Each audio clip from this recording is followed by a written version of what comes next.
Welcome in, everybody, to another episode of Scurry and the Scrub. Sorry that Zoom just that Zoom lady I wasn't ready for, threw off my vibe for a second. This is another episode of Scurry and the Scrub, NBA Playoff Edition. I'm Matt DeMarinis. That's Jordan Scurry. I'm the Scrub, obviously, in that equation.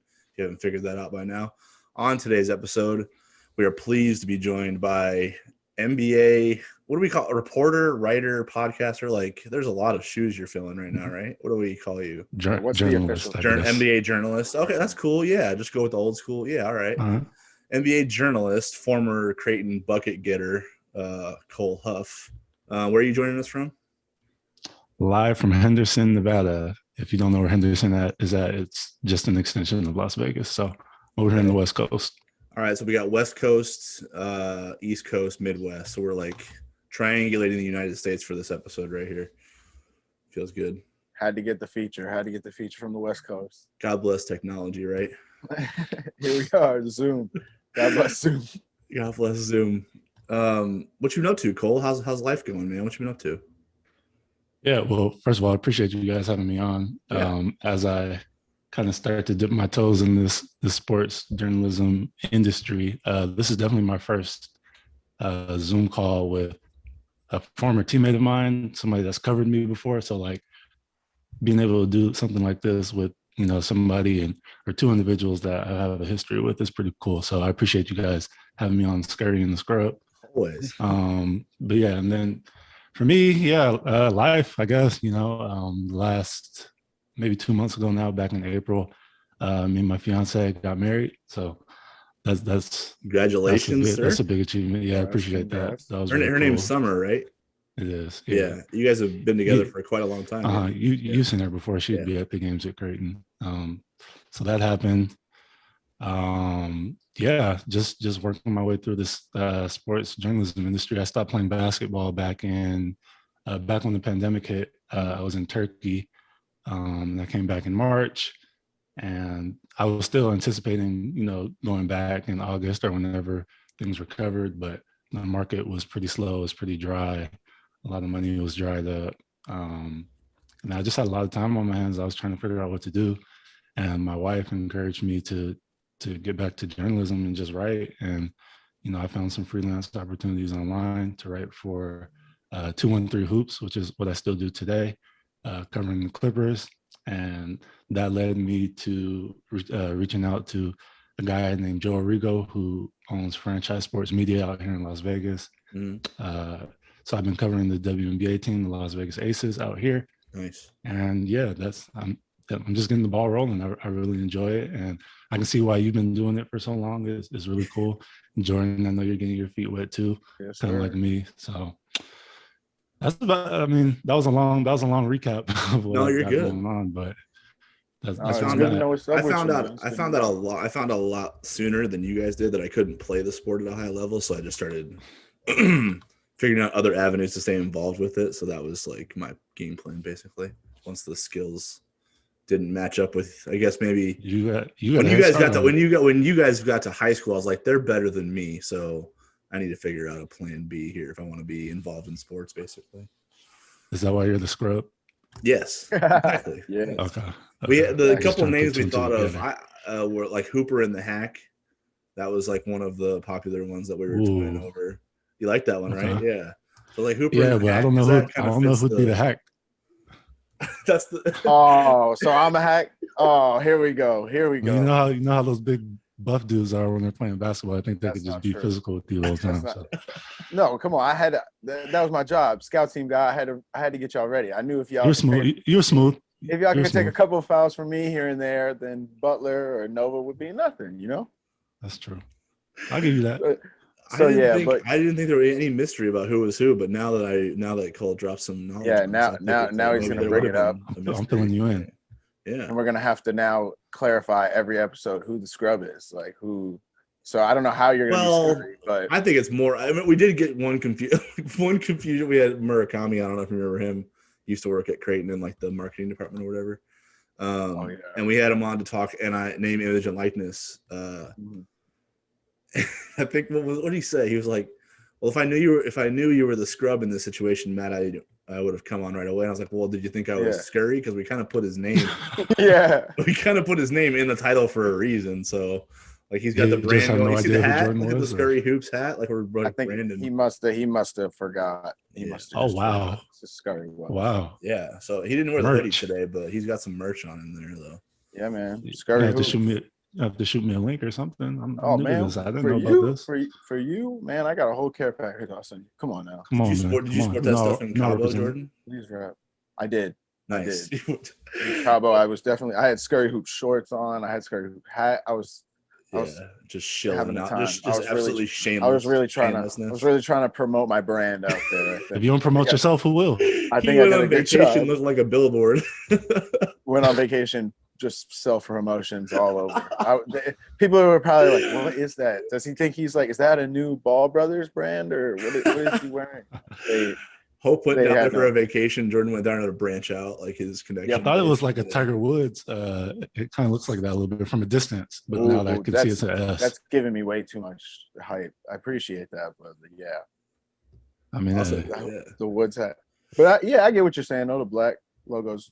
Similar. We're trying to collect lawsuits on here with like brands that don't sponsor us yet. So so Jordan's got the Tiger Woods brand suing him now, and then McDonald's, Chipotle, Sprite. I had a Sprite bottle on. I'm Coca-Cola. I'm trying to get, just great American brands trying to get their sponsorships on this great podcast we have here. The way we thought of it was like we can just get in trouble and they'll contact us, and then we'll start a dialogue about them sponsoring us through that avenue. Basically, it was like we'll be like, wait, before you sue us, do you just want to endorse us instead? And that way, while we have you, while we have your attention, throw that in there real quick.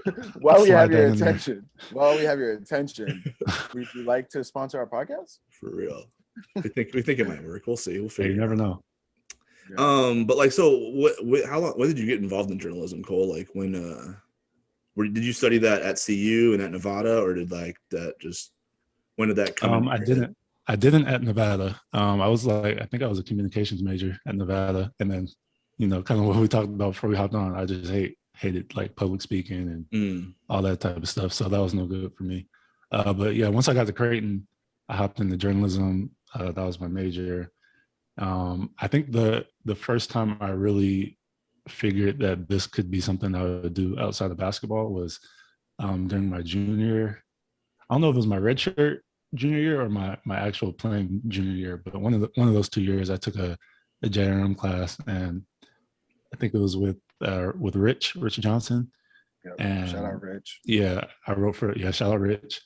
I wrote for the school newspaper. That's why you'd see me at the baseball games, and I'd be up and doing media, and I did some of the volleyball games as well. And I thought that was really cool. I got to speak with some of the athletes and learn. I didn't know really anything about baseball, so speaking with some of them, speaking with Bryce, I got to know a little bit more about baseball. I got to know more about him, more importantly, and I thought that was the cool part, just getting to know people a little bit better. And obviously I couldn't do basketball because I was playing it, but that was always something that just stuck with me from that time. And, when I had the opportunity to do so, when I was kind of figuring out, the next step in my career, or kind of in the midst of the pandemic and stuff, that was something pretty easy to fall back on. So it goes back to Creighton, to answer your question. I feel you on that, like with the people thing. Cause I mean, the games are like really exciting. Like when you get caught up in one that's down to the wire and the crowd's juiced, like it's kind of exhilarating being in the middle of that. But it's the people that like make the job enjoyable. Just the day-to-day stuff, the practices, the side sessions, just when you're not even doing a story and you're just kind of shooting the breeze. Like was that a weird transition for you to go from being one of those people to trying to get inside their head and figure out, what makes them tick and how they are? I wouldn't say it was weird. It was different. Just being on the other end, it made me wish that I had paid a little bit more attention to people like you. Not that I ignored you or anything, but just how you do. No, it's cool. I get it. I get it. Yeah, it's fine. Rob would be like, hey, you'll talk to that dude. And I'm like, all right, fine, whatever. It's just like picking up on the little things. How to continue on the conversation without sounding very this question, next question, next question, just having the conversation, transitioning, and then actually covering games as well. I've learned a lot. Like, you can't just recap a game based off your memory. You got to take notes during games. Yep. You got to slowly recap quarter by quarter, or just little things like that. I'm starting to pick up on now that make the job way easier, a lot less time consuming, unless you want it to be time consuming. But yeah, just I wish I would have paid attention a little bit more and asked a few more questions, but I couldn't predict back then that this is what I'd be doing for a living. Mm-hmm. So, but yeah, it's definitely been a little bit different, but it's a fun challenge. What have you enjoyed the most about stepping into it? Because I've kind of like embraced a lot of the challenges and like going from trying to like, because that's how I try to get into it. I really try to like I guess study some of the writing that I kind of want to emulate and study, listen to the guys I kind of want to sound like when I'm on a podcast or whatever like that. What have you like, what parts have you like embraced? Like what's been your favorite part about, I guess, jumping back into journalism versus playing, or like writing about it versus like playing? How's that? How have you embraced the new challenge? Well, my favorite part is that my knees don't hurt ever. So this is my knees haven't hurt in like over a year now. This is amazing. I should have been doing this for a while. But outside of that, I think the most challenging part, but the most rewarding part as well. I mentioned to you that I've been able to hop on media Zoom calls with the aces and speak to their coach and some of their players, and like, it's really hard to come up with quality questions. And, I eventually get to it, but now I'm on the other end, and, I don't want to be that guy asking the stupid questions or the stereotypical questions, whatever, that us athletes, when we're fresh off of a loss or, whatever it may be, we're tired of hearing those questions. So just coming up with the content, I guess, for the things I write about, and trying to make sure my stuff doesn't sound like every other reporter. I think that's been the most challenging, but it's been the most fun part to try to figure out in the heat of the moment when you're almost in competition with other people that are doing the same job as you. So I think that's where I'm at. Yeah, finding your voice is definitely the hardest part, because you want to be original, but you also like, there's a template, you know what I mean, that you have to kind of have to follow. Like, if you're in a press conference and you're talking about a game, you kind of know what you should be asking and what you shouldn't be asking. Because if you have some, like, say you got something going on off the court or in the locker room, that's probably not the spot to ask your first question in a presser. You know what I mean? Especially if you're going to be like in the gym the next day, like that's more of a side session type of question. Like if there was like if teammates had a scuffle or something like that, or if there's an argument, like you don't throw that with all the cameras around. You kind of ask that off the side, like, because that'll get you. That's like a gotcha question. You try to avoid those. Right. But also like finding your voice, because it's not just in writing, but it's in the way you ask that question. If you don't sound like you know what you're asking, you're not going to get a great answer out of that, because then you're just going to get type of an agenda type of answer. So it is like, it's intimidating when you're in that fire for the first couple times. And you're like, man, how do I settle in here? How do I get comfortable? But I agree. I think even just from having this podcast, it's like made me a better question asker, because I think it's like about, you want to sound genuine, but you like you were saying, you have that agenda. You have like the things you're supposed to like report on, it's supposed to like report back and but I think it's like finding your voice to be like genuine, but also like asking the good question. Right question. Respectful of the. So yeah, that's where I think helping. It's helped me just having people like I played with, and like we've had on this podcast coaches from Creighton, people I'm just very familiar with. That helps, like asking those people those kind of questions. Yeah, definitely. Once you get comfortable, it's just a conversation. Exactly. You know what I mean? All about reps. Just like anything else. It's like just like the more you do it, the more comfortable you get with it. So what's the now that you brought it up, it kind of makes me interested. Like, what was the question you guys hated answering the most? Like time setting, whatever it was. Like, what was the one where you were in your head, you had to make sure you weren't rolling your eyes for the camera because you're like, oh man, this one again. Tired of talking about this.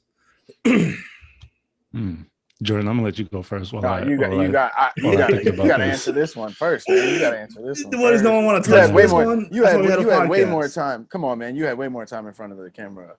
You had way more This is time. not a question I think And they were about every asking. day. You were captain. You were captain. They were asking. Come on.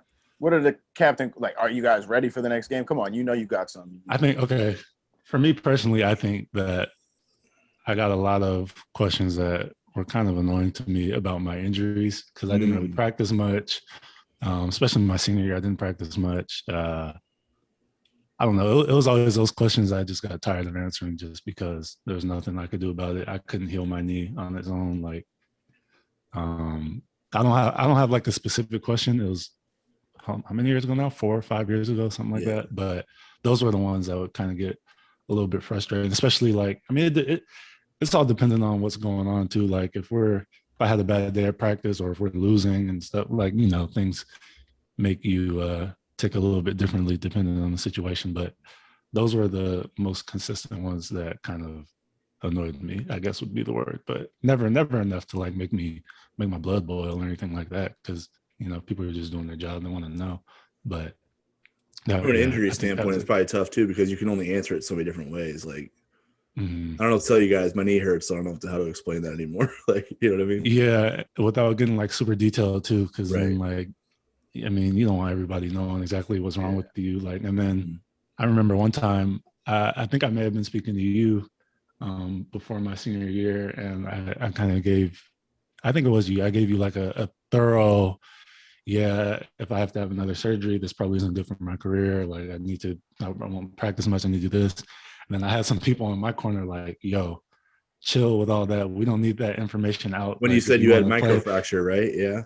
yeah, you don't want people to know about this if you're trying to play professionally. Like, so learning experience, but yeah, just knowing when to open and close that book with all the stuff you have going on is tricky. For sure. For sure. Do you have a hope to play again, or do you feel pretty settled in right now? I'm good. Yeah, I'm good now. I think the hardest part for me was being overseas. My wife would stay here. She's working on her career. She has a really good job, and I didn't want to make her drop everything to come over there with me. So it was hard. Those seasons are long, 9-10 months at a time, and just doing that for so many years, it was starting to get old. I knew eventually it would have to come to an end anyways. And then, you know, we got married, we want to have a family pretty soon too. And just the back and forth travel and all that wouldn't work. And I think that my days were numbered as it was with how my body was reacting to things. I was just starting to wear on me a little bit. I didn't think I could be the player that I once was. So no, I have no interest in going back to playing unless Scurry's Celtics need somebody to come in and shoot some threes because it looks like they can use some help. They definitely. That's a whole nother. We'll get there. Yeah, but you give it a go though. You got on the Raptors summer league squad for a minute. Like, how was that experience? Just getting a shot. You know what I mean? I guess because that's really all you want at the end of the day, right? Give me a chance. Let me make the most of it. Right? Am I thinking of it the right way? No, absolutely. I wish the circumstances were a little bit different. I think that I was much better prepared for that following my junior year before I had that big surgery. Even during my senior year, I never really felt quite the same in terms of my movement. I was just kind of a shooter, which was fine. That's what the team needed.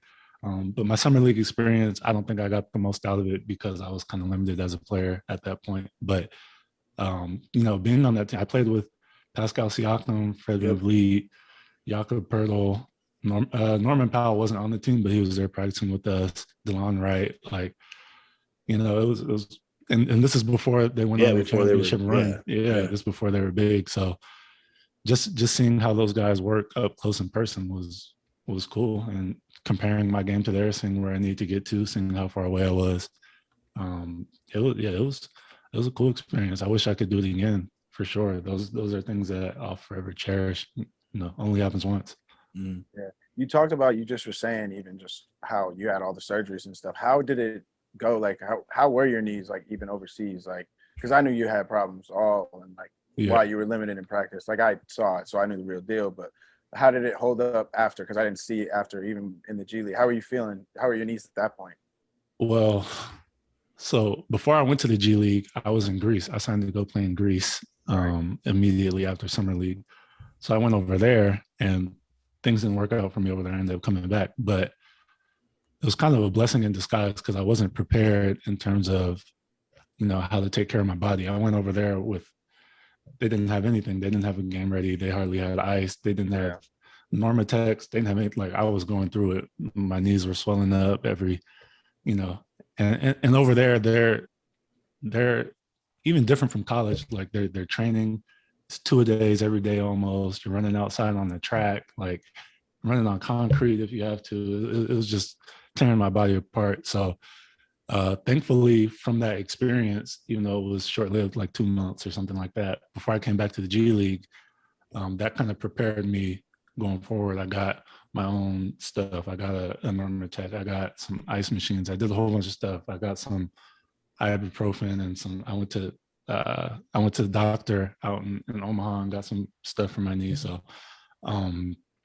that's what I took away from that. But in terms of my body, it was hit or miss. I think in the G League, my body felt its best just because I had, the resources, and,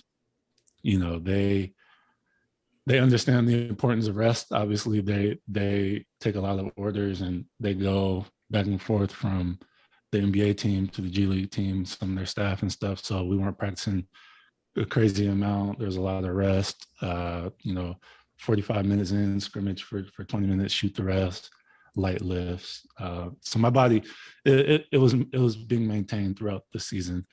So in G League, I felt fine, but the overseas stuff was a little bit different. And especially as the years started to add up, by like year 3, my last year in Turkey, it was just, when it's time, it's time. Mm-hmm. And that's the hard part for a lot of us, because, mentally we feel like we can keep going, and, we put in so much work and we come so far. We want to play it out to the end, and we think that there's more to it. But, at some point, I just came to the conclusion, like, it's not really worth it. I want to work on this. I want to do journalism.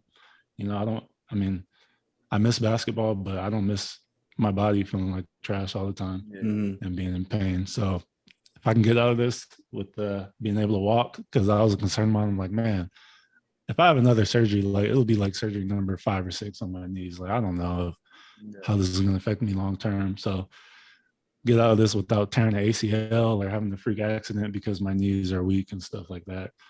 Just go ahead and do it. It was a good run.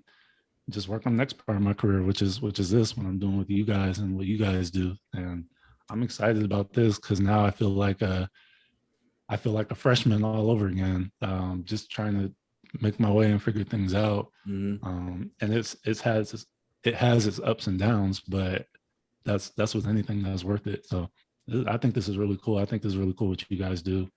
I've never really been into podcasting. I've done a few for the websites that I write for, but this platform just, bringing, like you said, people in that you don't even know, or people in that over the years that you can have a conversation with and learn more about. Like, I think this is really cool. So I'm definitely looking forward to this chapter in my career. Yeah, for sure. How's Summer with it? Like, was she a good support system for you when you're making this, not only the decision, but the transition, right? Because you're like, obviously the decision to stop playing basketball is probably the most difficult one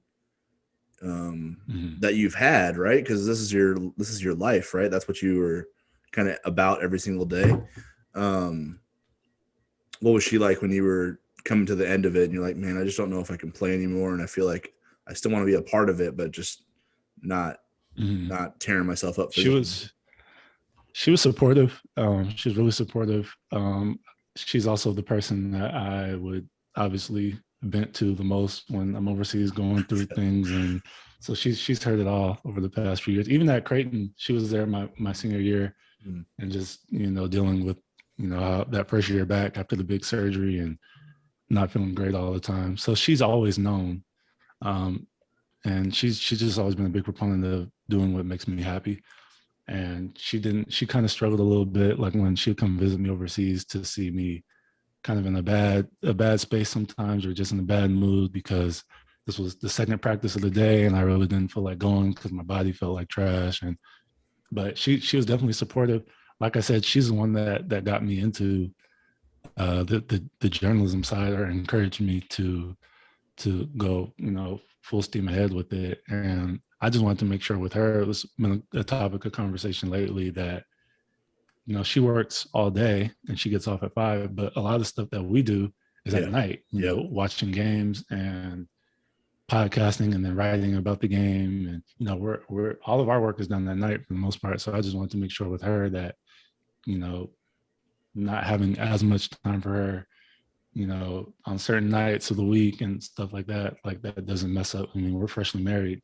Mm-hmm. I wouldn't want to, jump right into some problems like that. So, but she's like, please, this is your career. You do what you got to do to move forward and make yourself comfortable. So she's been great. So nice. she's been good with everything. That probably helps from a mental standpoint because you're trying to absolutely. You don't want to chase something alone. You know what I mean? Mm-hmm. Absolutely. Yeah, she's great. What was the wedding like? Because you guys got married during the pandemic, right? What was it like? Yeah. So we got engaged last July, and at the time, we're a few months into the pandemic. We had this big wedding planned for like 125, 150 people. Mm-hmm. So that was the plan. But then as we got into like November, December, things weren't really getting better. The vaccines weren't out yet. There were a lot of adults, a lot of older people that were planning on attending, and they weren't very comfortable being around a lot of people and stuff like that. So ultimately we decided to scale it back just to immediate family, and then maid of honor, best man, just close family, friends and stuff too. So it ended up being around 30, a little over 30 people. But now it's like, man, all the vaccines are out. We probably could have kept it, but it was still great. It was obviously a day that we'll never forget. The weather was perfect. We did it over in San Diego. Oh, nice. Yeah, we did it in San Diego. We wanted to do it here in Vegas, but originally we're like, getting married in the spring/summertime in Vegas. We had an outdoor wedding. It was just going to be too hot. We're going to be sweating and stuff. So picked California, San Diego, right there by the water. Had a nice little breeze. Very calm. It was great. You had great amazing. pictures. Everything worked out. Oh, I appreciate it. The photography was great. You had awesome pictures. From what I saw. So many pictures. There's over 1,000 pictures that the photographer took. So just trying to thumb through all this stuff is crazy. Yeah. But I didn't really do too much of the work. Summer, she got the photographer, the florist. She made everything perfect. So made it easy for you, huh? Well, I was just confirming things, I guess. If I was really confirming things, I think she confirmed it on her own. But she asked me that's just what because. They do. That's what I don't want to put like ideas in her head or anything if she's in like within earshot. But since you're the writer now, maybe you get the thank you notes. Like maybe that's your job. I've been doing them. Okay. This past weekend, I did quite a few by hand. Yes. By hand. Yep, that's where gotta make it personal. That might be long game on Summer's end right there. Like, yeah, I'll encourage him to like get into writing and journalism, and then when we get these thank you notes, I'm like, hey, do you mind doing that? I'm busy today. Like, just pass off 1, 2, 3. Wouldn't that be something? She'd be slick if she actually thought of that. That'd be slick. I would respect that for sure. Like just kind of get his career started, and then like, hey, because everybody hates the thank you notes. Like, you know what I mean? Like that's the part you're like, I remember for graduations and stuff. You're like, how many thank you notes I have to write? Your mom's like, probably like 150 or so. Like, Jesus, can't I just call people or like text them or like mass text or something? Or, thanks our wedding was at the beginning of April, and we still haven't sent them out. So that's really where we stand. We're like, just gotta do it, I guess. Nice. Yeah. That's on you. Did you guys stream it or anything for like more people that didn't want to? Yeah, we streamed it on Facebook. Facebook. Yeah. That's awesome. Off of an iPhone, which overheated at one point. Was cut off for like 2 or 3 minutes, but then the camera lady got it working again. Summer's sister, her stepsister, got it working again. So nice. Did you guys go on a honeymoon at all, or you wait until after? We did, but So I was telling Jordan, Yeah, we wanted to go to. We were originally booked to go to Cabo. I'm pretty sure it was Cabo. At first, earlier, like we had booked Hawaii too, but we couldn't do luau's and stuff. So because of social distancing, so we're like, all right, well maybe we should just stay local and do something just in the immediate future, just so we can do it and have a little honeymoon. And then once everything is clear and all, all the vaccines are out and no more social distancing, we can go on an actual honeymoon. So we ended up going to Santa Barbara, which is where we got engaged. So we went back there, and then hopefully we're planning on going to Mexico, hopefully this summer, for another, I guess, part 2 type honeymoon thing. What was the engagement like? Did you propose to her? Did she propose to you? How did it work? How did it go? No, I proposed to her. Okay. Man, you guys, it's a long story, but if you want to tell it, that's why we have podcasts, man. There is no time limit on this stuff. That's what we do. We have people want to tell stories. All right, well, here we go. So I had this big plan. Like, I knew ahead of time that I was going to propose when we went to Santa Barbara. She didn't know that. So we went to Santa Barbara. This is like 2 hour and a half, maybe, away from Pasadena, where I'm from. So we had 2 different reservations. We had one for 2 nights in one room, and then we used like some points that we had or something for 2 nights in another room. So midway through the trip, we had to check out and wait for our next room to become available. So during that time, I had my mom, I had a bunch of family members come out while we were checked out to check into the new room for us and decorate it with flowers and candles and do all that type of stuff. So it was nice. But so while we were gone, we chose to leave our bags at the hotel front desk because we didn't want to have all of our bags in the car while we were out, like walking the beach, or somebody breaks in. And one of the bags had the ring in it. Obviously, I couldn't fit it in my pocket. So we come back later that day to check in, even though it's already been checked in by my family, into our new room. And we get to the front desk, and they give me 2 out of my 3 bags. Oh no! I'm like, there should be another bag back there. We checked in 3 bags. They're like, no, this is all we have. I'm like, all right, well, you should go back there and check again. I'm starting to freak out right now, right? So they go back there. They haven't come out for like 10 minutes. Now I'm sweating bullets. Like, there's no way that they lost this bag with the ring in it. Yeah. Another like 10 minutes goes by. They're still not out. I'm losing my mind. Like, but I'm trying to play it cool because Summer is here in the lobby. I don't want to give her anything away, like the big surprise. She's probably thinking like, what's he like? Just some clothes. Who cares? Like, it's all over the place. We're sitting in there. Yeah. We're in the lobby for like an hour as I wait for this one bag, and she told me she's thinking like, what is so special about this bag? Like, we can get another bag. Like, right. But then I'm sure she started to figure out after a while that there was something important in that bag. Oh no. So it's like 8:00 at night. Like, we gotta go to the room, or else we're not gonna have anywhere to sleep. So still no bag. Go to the room, open the door, flowers everywhere, the whole thing. It was just perfect, but no ring. So I had to explain to her. I got down on one knee and proposed anyways without a ring. She was cool with it. I told her what happened. Like, so about that bag. Yeah, and then later that night, maybe at like 11:30, the hotel people, they give us a call, and they are, oh, Mr. Huff, we found your bag. We accidentally gave it to the wrong family that checked out. Right. Oh my God. They're like, whoa. And we've been in contact with them. We looked at they had left? They were gone?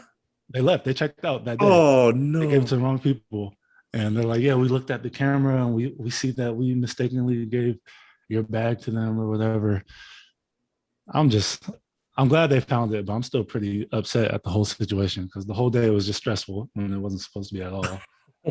They're like, yeah, we've contacted them, and tomorrow morning we're gonna go down there, and thankfully they only stay like an hour away, so they weren't in like a different state or anything. We're gonna drive down there and get the bag from them, whatever. So I guess that was good news. But then the next day comes and they're supposed to go down in the morning. It's like 1:00. They still haven't gone yet. Just a lot of weird stuff was happening. They brought it back. We took the ring to like a local jeweler once we got the bag back because like we don't know if that's the right ring or not. Yeah. It ended up being the right one. So it was we definitely have a story to tell. That's not a conventional proposal That story is at not. all. Like I was not expecting. Stressful. I did not expect a stress story like that. Right? Were you not? Stressful. I was stressing out too. Were you stressing out, Jordan? Like, Yeah, like for you to still, but Man. hey, kudos to you because for still pulling that off. Like I would have been under too much, like because I would have been thinking someone was pranking me because I would have been like, come on, like the one bag. The one bag. yeah. The one All bag. the bags you could lose or give away. Yeah, so Like, I it could have been ended any- up doing it the next day too. Like I proposed again. Doing with it. the ring. Okay. See, But man, yeah, that whole 2 days, like half of our trip was just stress, and yeah. and we ended up going back to that hotel for our honeymoon because What? they comped everything and Oh, okay. made that. Well, they made everything if right. They comped everything, then fine. Yeah, it was a lot better the second time. I was It was about like to- if night they and didn't day cut different. a check after Yeah, that. serious. They looked out for us. They upgraded our rooms. They were paying for our dinners and stuff. So like they know they messed up. Absolutely. But yeah, it was crazy, man. It was like I was happy that everything ended up working out and we got engaged and stuff. But like, man, I felt like I was like in a bad dream or something. Like Yeah, that so definitely, stressful. that sounds like a But bad. she was cool about it. So Was she cool about made it? I wonder if she was yeah. thinking like, who is this joker like fumbling that's about this real, though. proposal and stuff like. That's real though. That's how you know Yeah. she's the Yep. one too. Mhm. Because like when So- she's cool after you, but you're good under pressure like that. So like I know it was cool. But I guess depends. hey, that's what I'm saying. What was tougher, getting a double team in the post or that? Probably making a free throw at the end of the game. Oh, There you go. That happened to me a couple times. Really? it Yeah. happens to a lot of people. It Yeah. happens, but This year's team wasn't Yeah. that good at free throws either, so it's all good. yeah. That's like a romantic comedy, like that. That when you tell is. that story though. That's like, an- you need to that's- sell that's- that script to that's an- somebody. I did not expect It's that comedy now, but it Yeah. wasn't comedy then. Yeah. That's the only reason I think you have to tell it so much because you got to laugh Yeah. that one off. You got to laugh Yeah. that one off. Well, I think the best Yeah. romantic comedies are the ones where like the people involved aren't having a good time, but everybody else is laughing. So like that's kind of like that's the formula. So So are you implying that the hotel staff was laughing while I was not having a good time? I'll do it if you know people who work in like service of like others. Like yeah, there's definitely some laughter going on. They There probably was, were. You know, they Yeah. were like Did you ever get did you get to the point where you were ready to fight one of them? Like were you that mad? Did you get that mad? Nah. I was mad enough to fight anybody, but How- I was losing my cool. Like I'm not someone that yells and Yeah. turns up a whole lot and Yeah. raises my voice, and but the longer I was standing there while they were like fumbling, trying to find my stuff, I was panicking. So like I was pretty much there. But like she was behind me. So like she would have known if I would have started, going off the rails. So I was trying to keep my cool to like in the off chance that they find this That's bag in the next 5 minutes that I could still surprise her. yeah. So, I think that's probably the best part about it is that she had no idea why this bag meant so much to you. Because after like nope. a normal person who's just like it's a bag full of like what clothes, shoes, whatever. Like after like 20 minutes, you're just like forget about it. We're on vacation, just chill. Let's Right. go enjoy our time, whatever. Oh, man. And like It you was a lot more than that. never were like, no, I'm stressing out right now. That like was like, all right, what's going on here? Because that's not Right. normal behavior. Yeah, Yeah. that story is gonna. So that's that's a the story. crazy story. I was All the not- Scurry and the Scrub subscribers are going to know a little bit more about my life That's story. Me and my wife. So, That's an sure. all-time story. That's though. an all-time story for sure. That's an for sure. all-time story. Let's get into this NBA playoff stuff, right? We have these expert opinions on, so we got to like tap into their expertise, right? So are you like on the Clippers beat, or how does it work? How tapped in are you? No, I'm not. I'm not tapped in with them like that. I'm tapped in with the Aces because Okay. I'm credentialed. I go to games and do media and stuff. But Nice. for the Clippers, I just writing for a website. I don't have access to media availability and stuff like that. Oh, really? So I'm not as tapped in with that. But just writing features or columns or whatever it may be, game recaps, just things like that. That's more what I do for the Clippers. Why are the Clippers giving media access? What's going on? If you ever I watch think like the maybe- NBA Finals press conferences, maybe I they just have like came in late.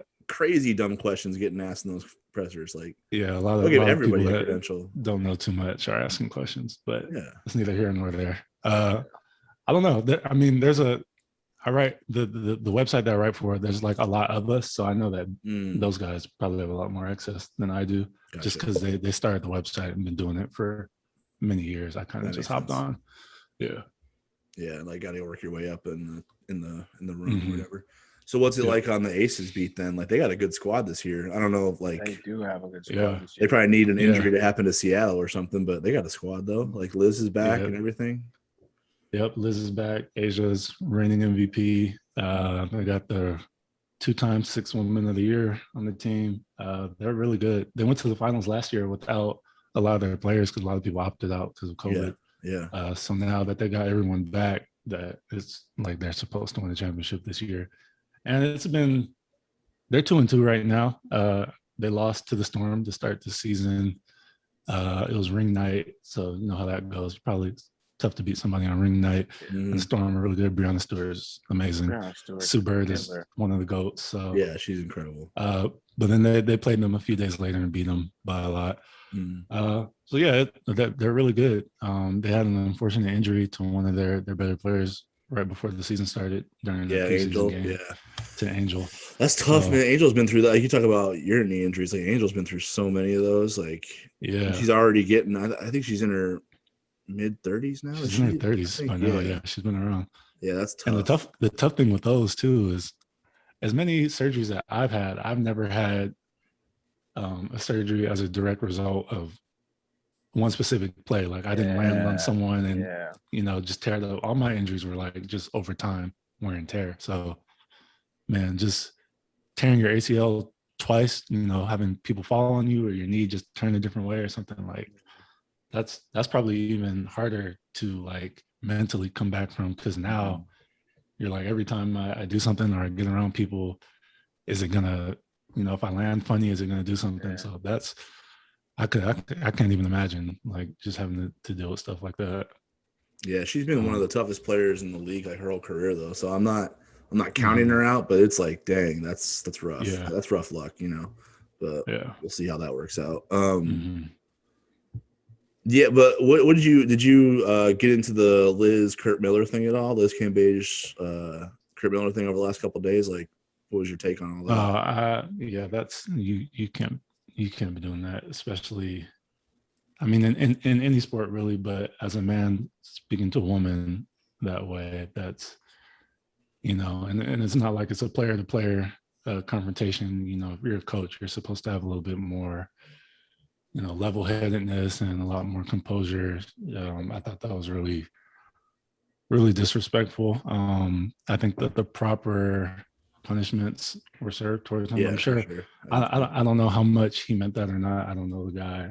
I've never spoken to him and stuff. But in the heat of the moment, we're all competitive and you say things, but you can't cross the line. You can't cross the line like that. Well, so, and she had the right reaction to it. I thought her perspective was, I mean, she was talking trash, but like, so I know some people were upset with the things she said about him, but I think there's a difference. I do think that it's true that if a player is like talking that trash on the court, you can do something like about that. That's like, because you guys are competing directly. But I think when a coach is just like indirectly insulting you at a ref, basically, like, what are you supposed to say about that? There's nothing Liz can do that doesn't make her look like a psychopath, right? If she lashes out at a coach in the middle of a game, like, what's she getting all heated about? You know what I mean? Like, that whole, there's no way she wins in that situation. But I think if it's a player talking that trash, that's just like normal mind games. You know what I mean? I think that stuff is less, I'm not saying it's appropriate, but I'm just saying if someone calls Liz a fat ass on the court, she can go take them in the post and give them buckets all day and like, guard this fat, like, get them back. You know what I'm saying? So I think it's different. I do. I as don't a know coach, if that's right or wrong. You're held to higher standard as a coach. I think so too. Right? Is that how you feel about it? Yeah, 100%. Like if a player is talking some talking some trash, you can do something about that. I think Of course, yeah, that's it's competition. It happens all the time. But as a coach, you're not in it. Like the stuff isn't directed towards you as much, even if it is. Like you're not competing. You're just there to coach. You know what I mean? You don't need to be involved in that way. And whether you go into halftime and say something to your team and get them rallied up or whatever event, but not directly to the player, not on the court. Like that's never the right thing to do. No, I felt the same way about it. I think it's like if it's different, if a player is like yelling at a ref saying that's different. Because like you can it's just like there's 40 minutes to figure that out. I think, but if a coach is doing that, you can't really, really do anything except lash out about it like she did. I think, you know what I mean. So I don't know. I know some people have a problem with the way she did it, but that was the same. Like she gave it to him. So what are you supposed to do? I like how players aren't putting up with that shit anymore. I think it's good. Like there's like an element of pushback with like that kind of schoolyard bully mentality, because it's just like, why you don't gotta talk like that. You don't gotta say things like that. In competition, really there are so many other things you can say that are appropriate for competition that players are human. Yeah. Like at the end of the day, players are human. And whether that's we were talking about Liz Cambage or some of the players that have openly, talked about some of the stuff that they received via social media. Like I know Danny Green went through a lot. People were like coming for his wife last year. It's like just Paul George, all those guys. Yeah. Paul George, like we're human beings. Like right. I know that you guys may think that we're not because we know they have a lot of money and they're live a certain life, but it's like, man, and personally speaking, like when I was in school, I hopped off of social media for a long time, like during seasons. And I used to think that part of it was because I was super focused and super locked in and just wanted to focus on what was going on, which is true to a certain extent. But I think a lot of it was, I don't want to see all this negativity. Like that stuff kind of affects me a little bit. Like, sure. I can only imagine, like we talked about a few minutes ago, I had some missed free throws at the end of some games. Like I can only imagine hopping on social media and seeing 25, 30 people just bashing me. Like we're taught to navigate around that and just that's part of the job, which it is, but that stuff still hurts. Like I don't, that doesn't make it feel any better. So yeah, man, we're all human, and there's only a certain amount of disrespect that some people are willing to tolerate. So like you said, it's cool that people are starting to talk back and be open about it. I'm just saying, if you want to use that platform to talk like that, like you can't be upset when they bite back. You know what I mean? When players start to be like, all right, if you want to weaponize this, if I miss a layup or if I miss a three or if I miss a block out or something like that, okay, like your life isn't scrutinized every single day. Especially at a college level, because the argument is like you get paid millions of dollars, deal with it. At the college level you're talking about right now, you don't get paid for that. Right. So people are just talking trash about, you're just hooping out there. So like, what if we scrutinize like your job? Talking about kids. Day? Yeah. How would you feel? Like, would you have the confidence? Would you be depressed? Would you be able to do your day to day if it was scrutinized at a level like that from a social media stranger, essentially? You know what I mean? So like, I think people aren't cognizant of that. They just kind of get on and they let emotion just kind of drive what they say. And I'm not above all that. Like I watch games and I react to that stuff too. But if you seek out people and like at them and like, make sure that you get in their mentions and talk that trash, like you need to be better than that. But people aren't. So I think players are starting to realize now, like, hey, every time someone tweets about the WNBA, you're going to see like 10, 15 tweets about stay in the kitchen, make me a sandwich, not as good as the men, all that. Been seeing it for years. Old. Every single, like you tweet about Caitlin Clark, is like, yeah, well, she's good for a girl. Like, you don't need to say that trash. So I think it's cool that the W is like kind of bucking up a little bit. And they're like, all right, if you want to talk all that mess, like if you're in my area, you can meet me at a playground somewhere and you can show me that I should be in the kitchen. Or they just they just pump back at them. You know what I mean? Like they don't put up with that crap anymore. I just like that they're not tolerating that shit anymore. Like they're putting people on blast. If you want to be a tough guy on Twitter and act like women don't belong in this space, like you might get it back and you might feel like, oh, why are you picking on me? Oh yeah, now you see how it feels, right? Right. And honestly, it's just been so good to have so much more access, like even and so many more media members like yourself, like Cole. Like it's nice to have like just the product on display, so people can't just talk that talk on Twitter or whatever. It's like, no, actually go watch it, because these games have been very good. Like all of them, the product, like everyone. If you really watch it, you're like, oh wait, this is real ball now. Like it's come on. Yeah. Well, I mean, Cole was talking about Brianna this weekend. And it's like, Yeah, she's different. She's amazing. different. That skill set is crazy. Mm-hmm. She's like Tim Duncan, Yeah, she's like Tim Duncan and KD, like hybrid. She can handle it, shoot it, play in the post, defend. She's super skilled. And to think that she just came off of an Achilles injury not too long ago too. It's like, Yeah, that's Wild. Like, the recovery up from injury. Just so many players now. I'm just like, wow. These surgeries are getting good because players are coming back like looking KD, her looking seamless. I'm like, I didn't think Achilles was, because people were telling me before this, like Achilles was the injury you could not come back from. Yeah, dude, it was now people can beg to differ. Yeah, your career is never going to be the same after an Achilles, right? Like that was the whole. Right. That was the thought process before. Yeah, like no, she might be better. Yeah, it's wild. Yeah, I mean, it's sorry about all this movement and stuff too. Oh, you're good. Don't worry about it. We're trying to navigate different video calls right now. We get more audio listens than video watches anyway. So half people won't know. So you're all good. Okay. Well, now they'll know you're moving around. You let them know. Like, this is the plug to go watch it on YouTube. This is the plug to go watch on YouTube instead of just right. Yeah, watch Cole move around his kitchen. Yeah, let's get into this. Let's get into the NBA playoffs. So that's the reason we were tapping in the first place. So I don't really know how to approach like this. This postseason is crazy, right? Like, I don't feel like there's a favorite. It's weird. Isn't this the first year in a while where it doesn't feel like anybody's a? This is so fun. Like, who do you feel like, Jordan? Who do you feel confident betting on right now? Like, who's? Well, can I start with my Celtics theory, because we brought it up already, and I've been thinking about it, and it's so disappointing because these playoffs have been so exciting, and you know who the least exciting team in this whole playoffs is? The Boston Celtics.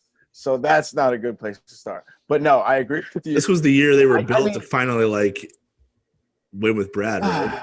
We were supposed to have something going, man. The Tatum Brown combo was supposed to just hit during the playoffs. Kemba was supposed to be firing on all cylinders. The big situation was supposed to be figured out, but it's just been a rush. It's been a year full of just no identity for the Celtics, no rhythm, no ability to like get a real core of what they are. They switched the team halfway through the year. Like Daniel Tice was the starter more often than not, and now it's just a whole different situation. So I like the Time Lord though.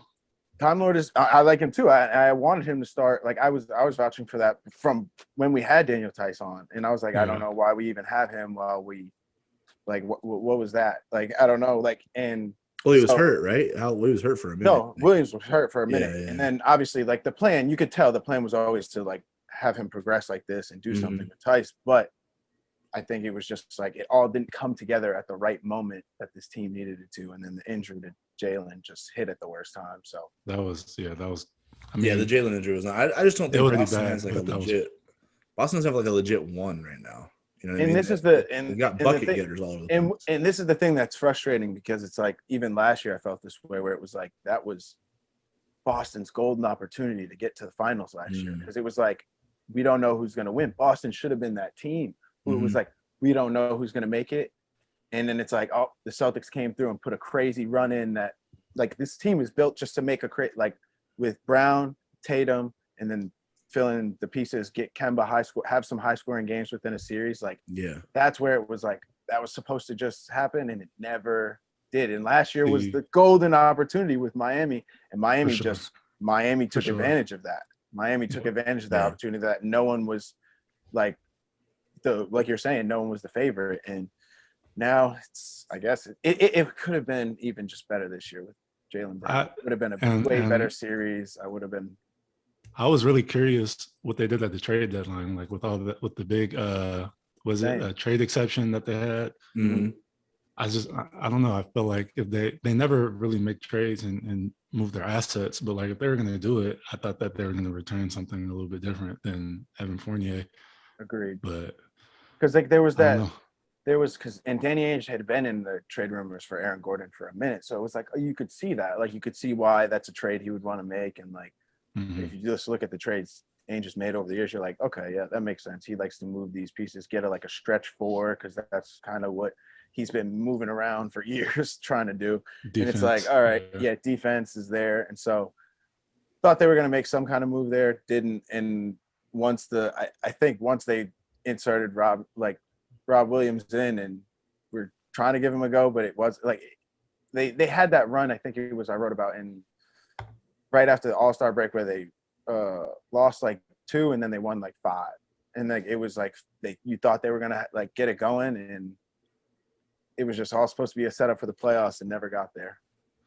Yeah, they dealt with a lot of health and safety injuries, stuff too. Health and safety, and then Tristan the thing Thompson is in and out, like yeah, they didn't have their players all the time.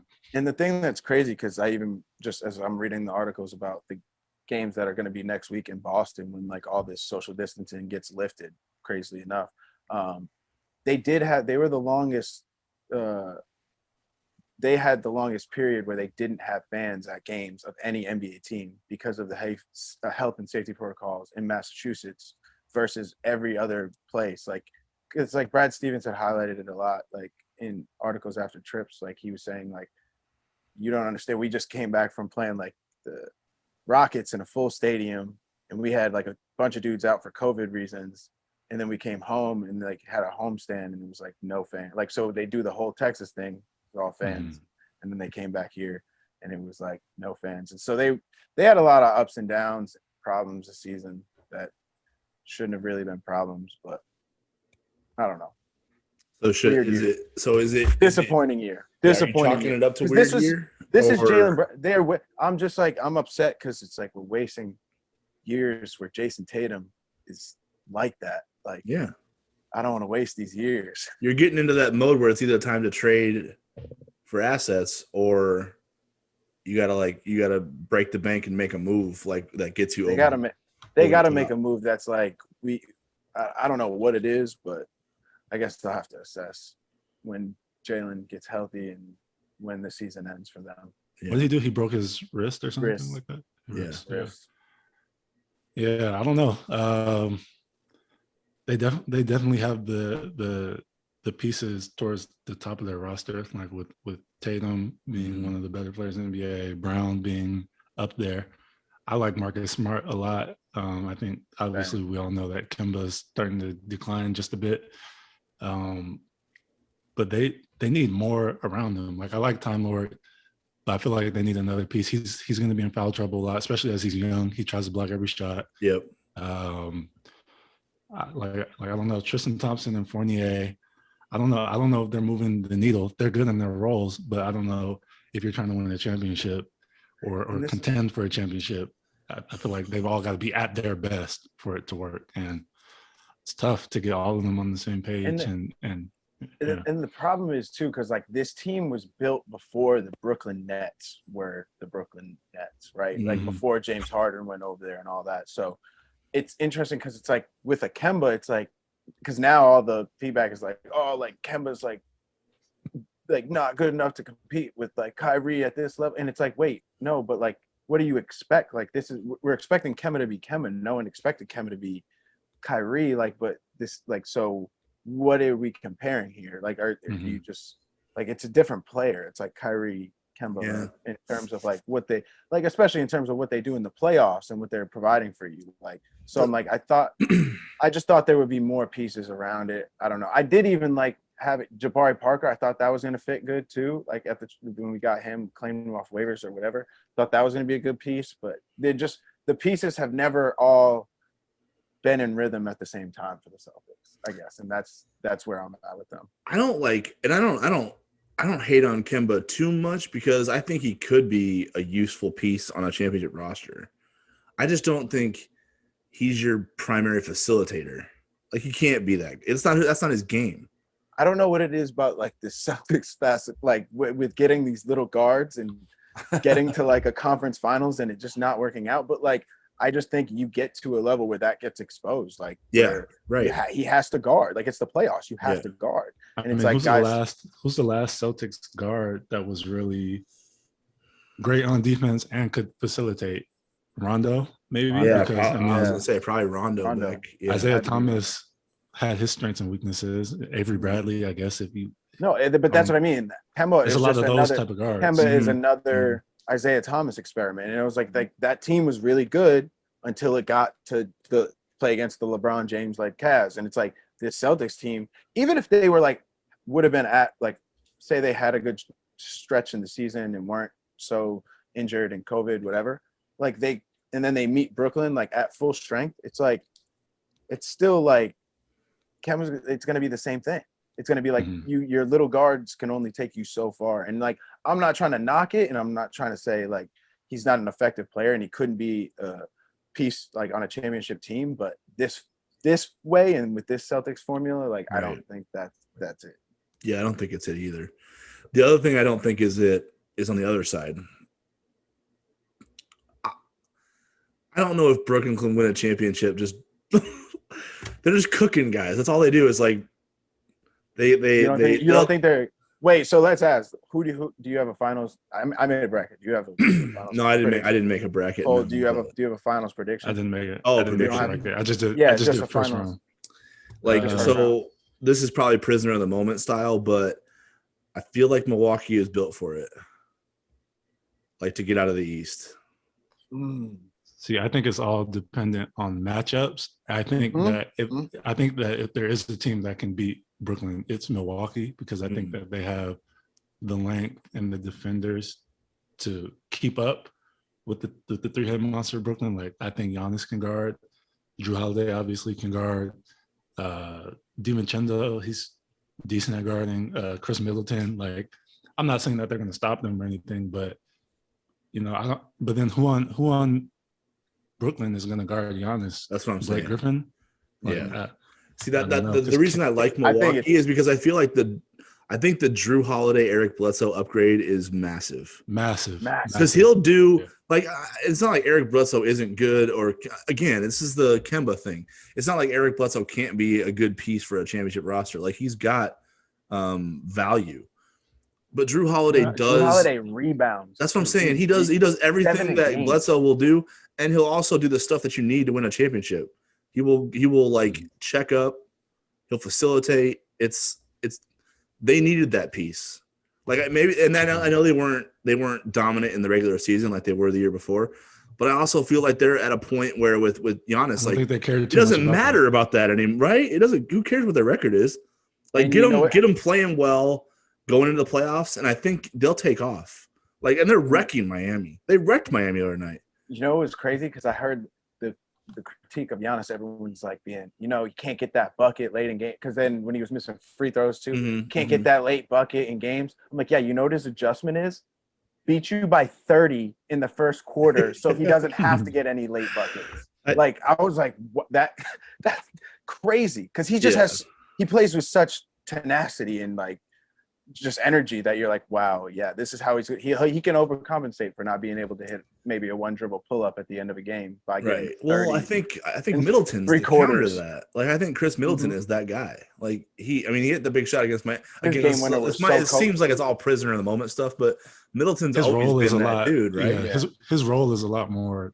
I'm not saying a lot more defined, but he doesn't have to do as much like facilitating and stuff like that with Holiday kind of being there to tell about like Middleton could just score. Like, he's not as tired. Yeah, he's not as tired, doesn't spend as much energy. Like, he can just do what he does, which, I mean, he's really good at it. He's not talked about enough, but he's really good. So the question was, like, I don't know, again, this is this era of basketball, right? Like, Brooklyn has 3 of the best in the league at it, but I just don't know if you can win a championship with like dribble ISO being your main offense. I mean, they come out and they basically isolate a matchup. They'll run like lazy pick and pop just to get a switch. Get a switch. And then Harden and Kyrie will go between the legs, or KD will try to get downhill or just pull up in someone's face. Like, that's their whole offense. That really is their whole. I'm not even like disrespecting Nash. I'm like, that is their whole system. Is like, it's hard to judge because it's isolate and cook. That's it. Like, how do you? I don't know. If you a title like that. It's very like Would you run plays? They're not easy to.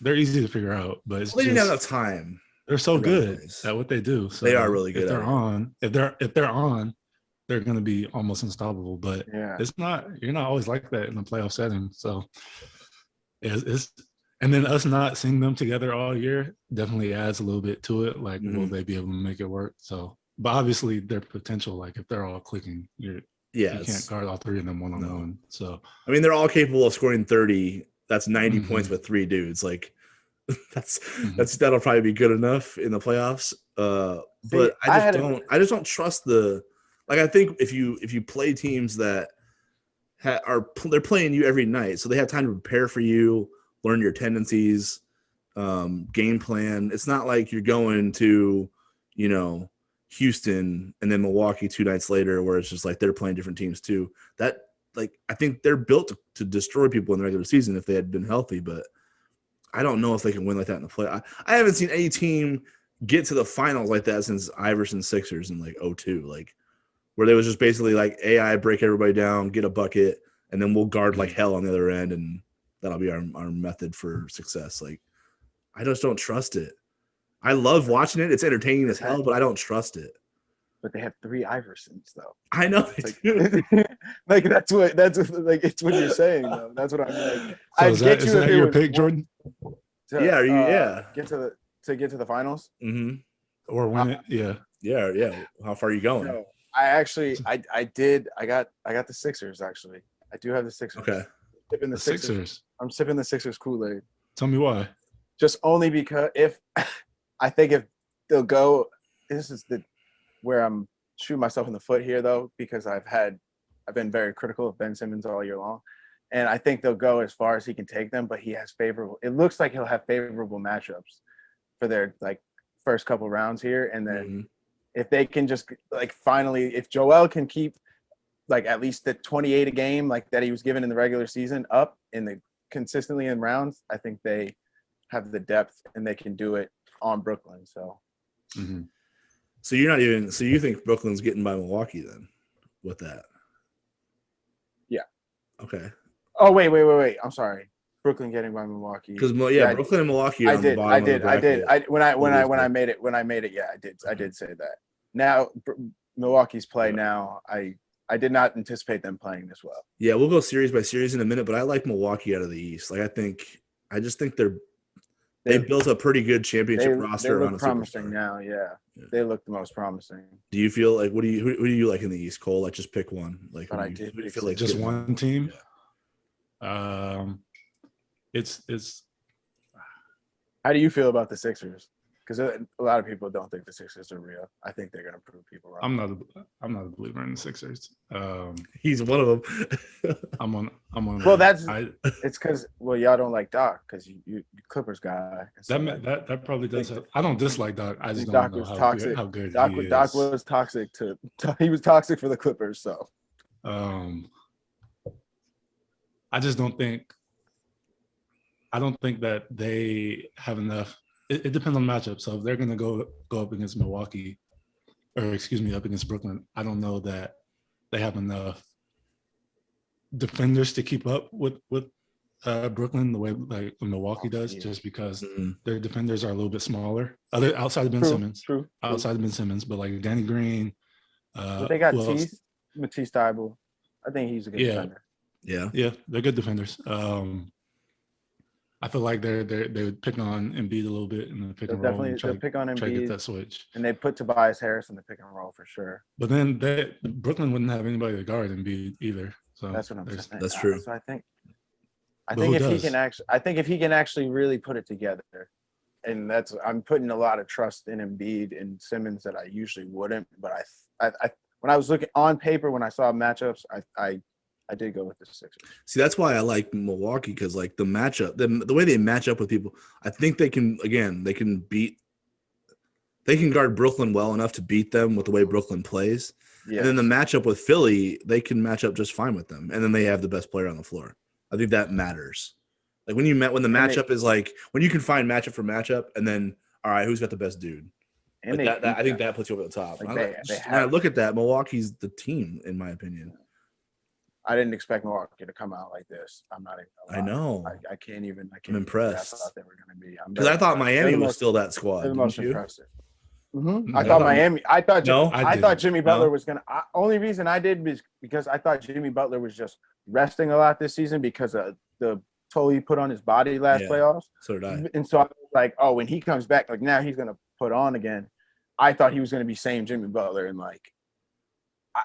I didn't expect. I mean, the series isn't over though. It's not over. It's not over. I didn't expect, I guess, Milwaukee to come out so strong.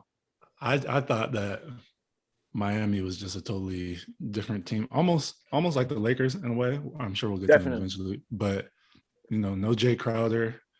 I think you replace him with Trevor Ariza. That's a little bit different stylistically. Tyler Hero. The signs were with him the whole year. He wasn't as good as last year. Not to say that he isn't good, but he wasn't having the type of year. He's playing garbage time minutes yesterday. Mm-hmm. So that was weird. I know, that's weird, right? Goran Dragic is another year older. He can still turn it on and off from time to time, but he's not very. I mean, he's seasoned. I'll say that. I mean, and as much as I like Bam and I like all that he does, he's 6'9", something like that. He hardly looks at the rim a lot of the time too when they're running through their offense. Like everything is either hold the ball and wait for Duncan to get open through a whole bunch of actions, and if not, Jimmy ISO's way to a mid range. Like it was just always kind of their offense is just kind of clunky to me. I just thought that they were a little bit different, and then the matchup with Milwaukee specifically, I didn't think that it would go the way it went last year, just because of the additions to Drew Holiday. Then you got somebody like PJ Tucker coming off the bench, even though he's not going to score, but he's the other one. He's going to help. That very good for them. Yeah, he's going to be physical and guard. And he can guard fours. He can guard straight, like because he can guard Bam some. Like he can guard Jimmy. Guard Jimmy. Yeah. So, but I don't expect Miami to just lay down and roll over. They're gonna go home and figure it out. I don't think they'll win the series, but Coach Spoelstra and all those guys, Jimmy, they have way too much pride to just let it unravel like how it did last game. Yeah, I don't think they're gonna roll over, but I do think they're gonna get swept. You think it's gonna be a sweep? If not a sweep, a gentleman sweep. Heck no. Listen, Milwaukee's just a better team. Heck no. They're just better. They're gonna win this. Sometimes you can't fight that. It's like the Boston Cavs thing when LeBron was there. Like I thought Boston was a really good team, but sometimes you just get rolled over. I think Miami's just gonna get rolled over. Like I think they're just not better than them. Like Milwaukee's pissed off about last year, first of all, or whatever it was last fall, a couple months ago. It feels like Milwaukee and Boston will both win at least one. At least. What's Boston getting from Brooklyn? They're getting one. Where? Boston. The first game back in Boston. The first game back in Boston? Yeah. Game 3? Yeah, you think Kyrie's going to take an L his first game back in that city? Cole. Kyrie's going for 60. Hey, listen. It is the first game back in the Garden, max capacity, like full capacity. Yeah. The ban is lifted. Are you Charles Barkley guaranteeing it? Ooh. I don't want to. No, I can't. I can't. Charles Barkley guarantee that one. But I'm saying they will win Game 3. Is this? It will get one. Is this logic speaking, or is this your heart? No, this is no logic. No logic involved in this. Pure emotion. This is emotion and hopes that the Garden would just really be so loud and prove to be this overwhelming factor that they can get one game. Yeah, I think the Garden's going to be rocking, and I think Kyrie's going to cook it in there. Like, he's going to be mad. Oh, if that happens, I hope not. that'll send the city of Boston on fire. Like I that know. will literally. Yeah. Boston So I will think that's be what's gonna up in flames this weekend. So happen. So I don't know.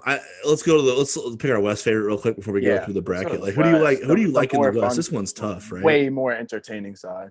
Oh man. That's really difficult because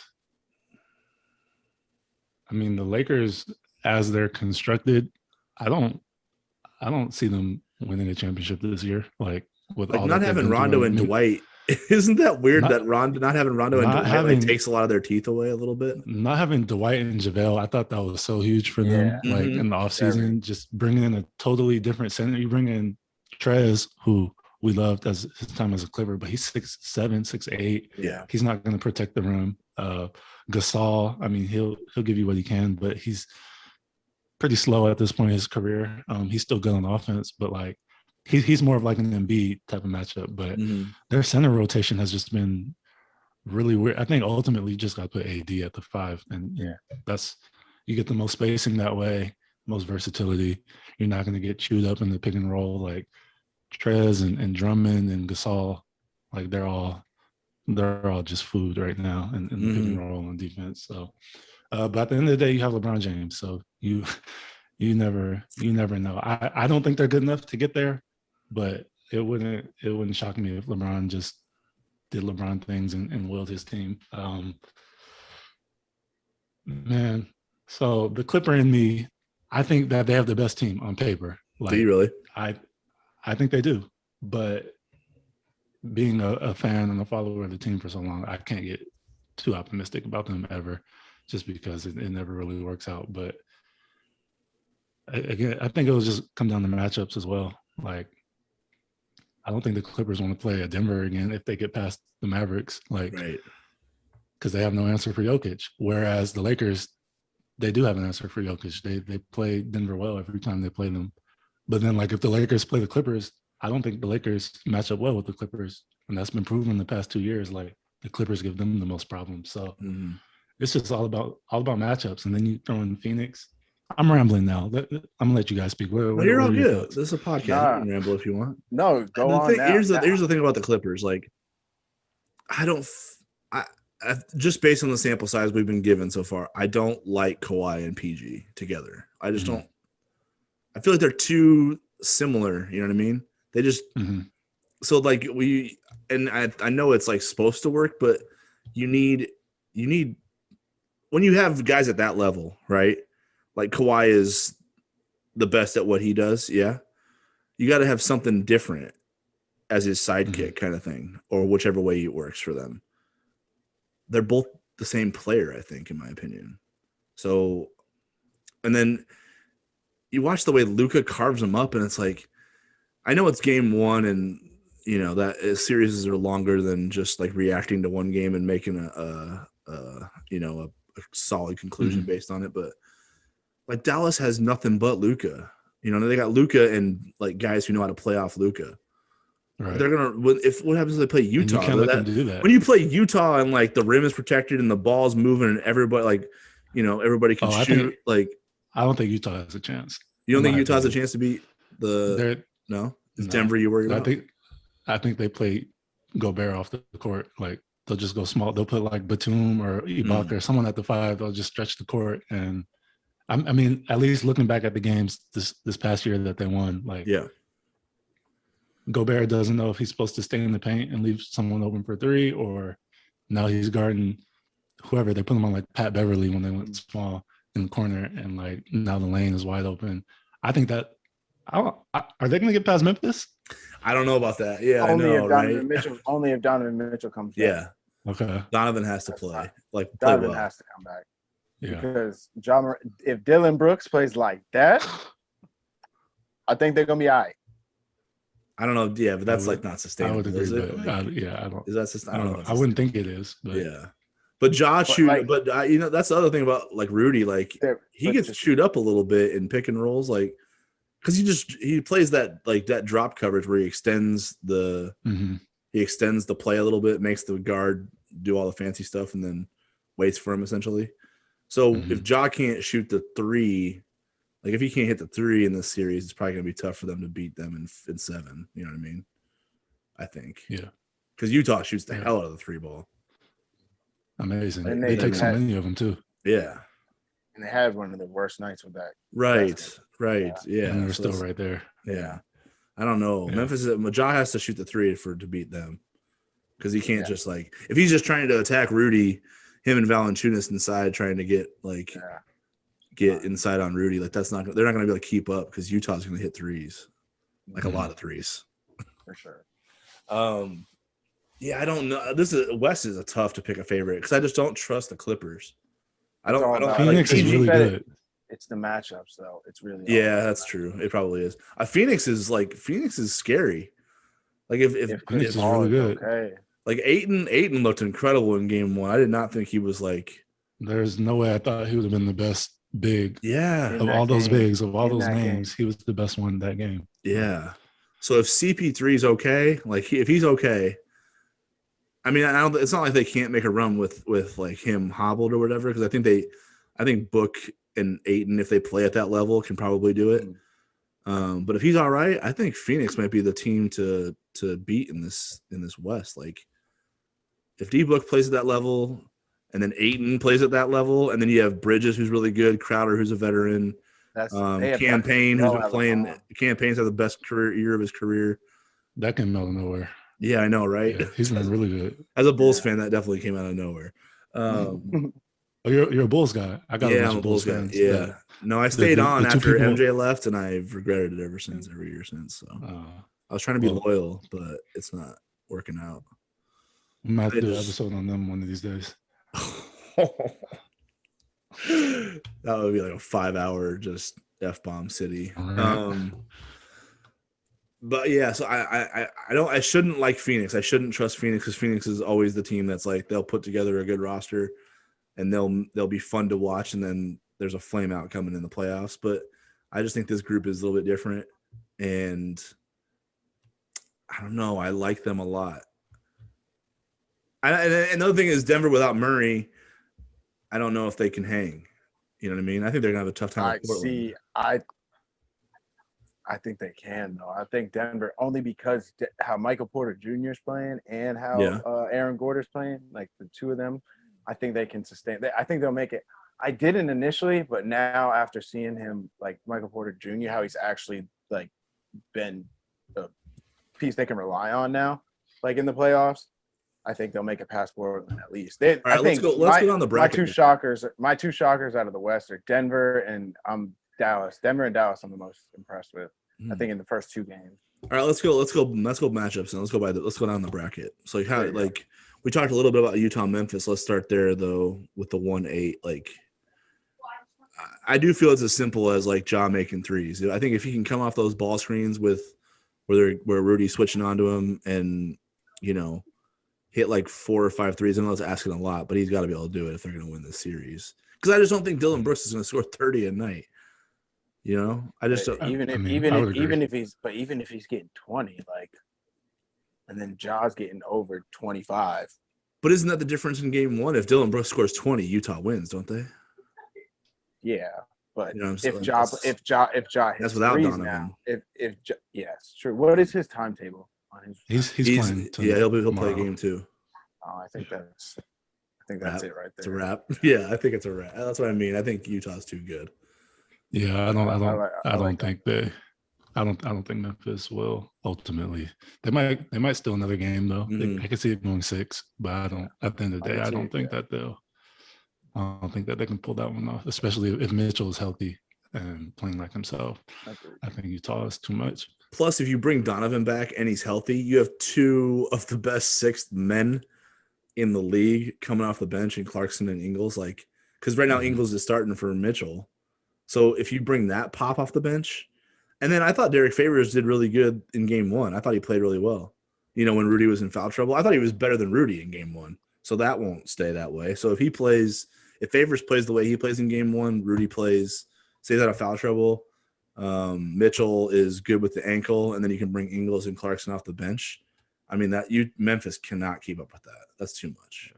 That's asking Ja to do too much. He'd have to go like 50, 10, and 10 like LeBron did against the Warriors, like that to keep up with that. There's just too much. You can win a single game on like heart and emotion. Like you saw the Grizzlies bench and stuff. Like you can win a game like that, but you can't win a series right like that when you're when you're not as good as the other team. Right. That's what like 7 games, the best team usually wins, right?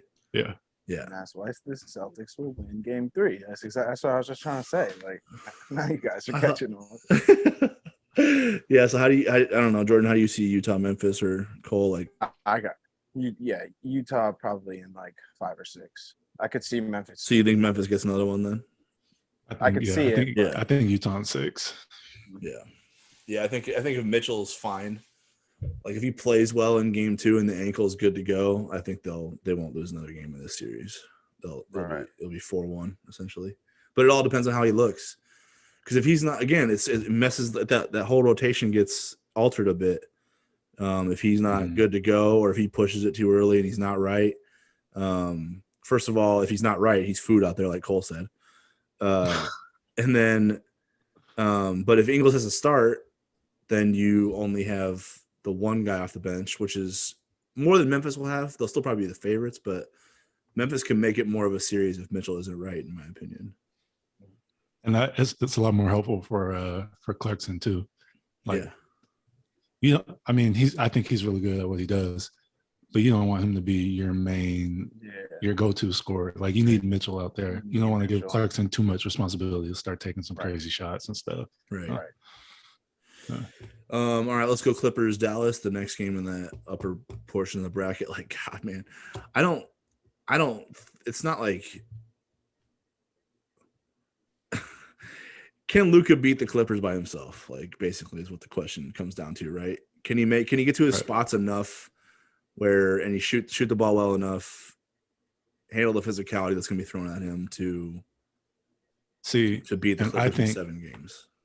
And the answer to that is no. But if he has his teammates with him, they can. So just a lot of the discussion on Clippers Twitter and discourse and whatnot is just let Luka be Luka. Switch the ball screens, let him take his million step backs. If he's making them, he's making them. He's not going to make them all, but let him score his 40, 50 points. But you don't want him, you don't want to sit in the drop and just have him turn the pick and roll and just hit. Finney Smith can't have 18. Hardaway can't have 20. Porzingis can't have, like once all the other people get going, they're hard to stop because Luka is that good. But if you let Luka take 25, 30 shots, like I'm fine with that. And if they beat you like that, they beat you like that. But that's a lot harder to do when he has 40 and everybody else has 10. Yeah. But you don't want to get Finney Smith going and Hardaway going and Kleber, and then they all, they start feeling themselves. They start talking a little trash. They're feeling good. That's the way I see it personally. So can you let Luka be Luka without him facilitating though? Because that's kind of what he does. Like he's. I think you can if you just switch. Like he's gonna hunt the pick and roll every time for the matchup he wants because he's that good. He's that smart. And last game it was Zubac.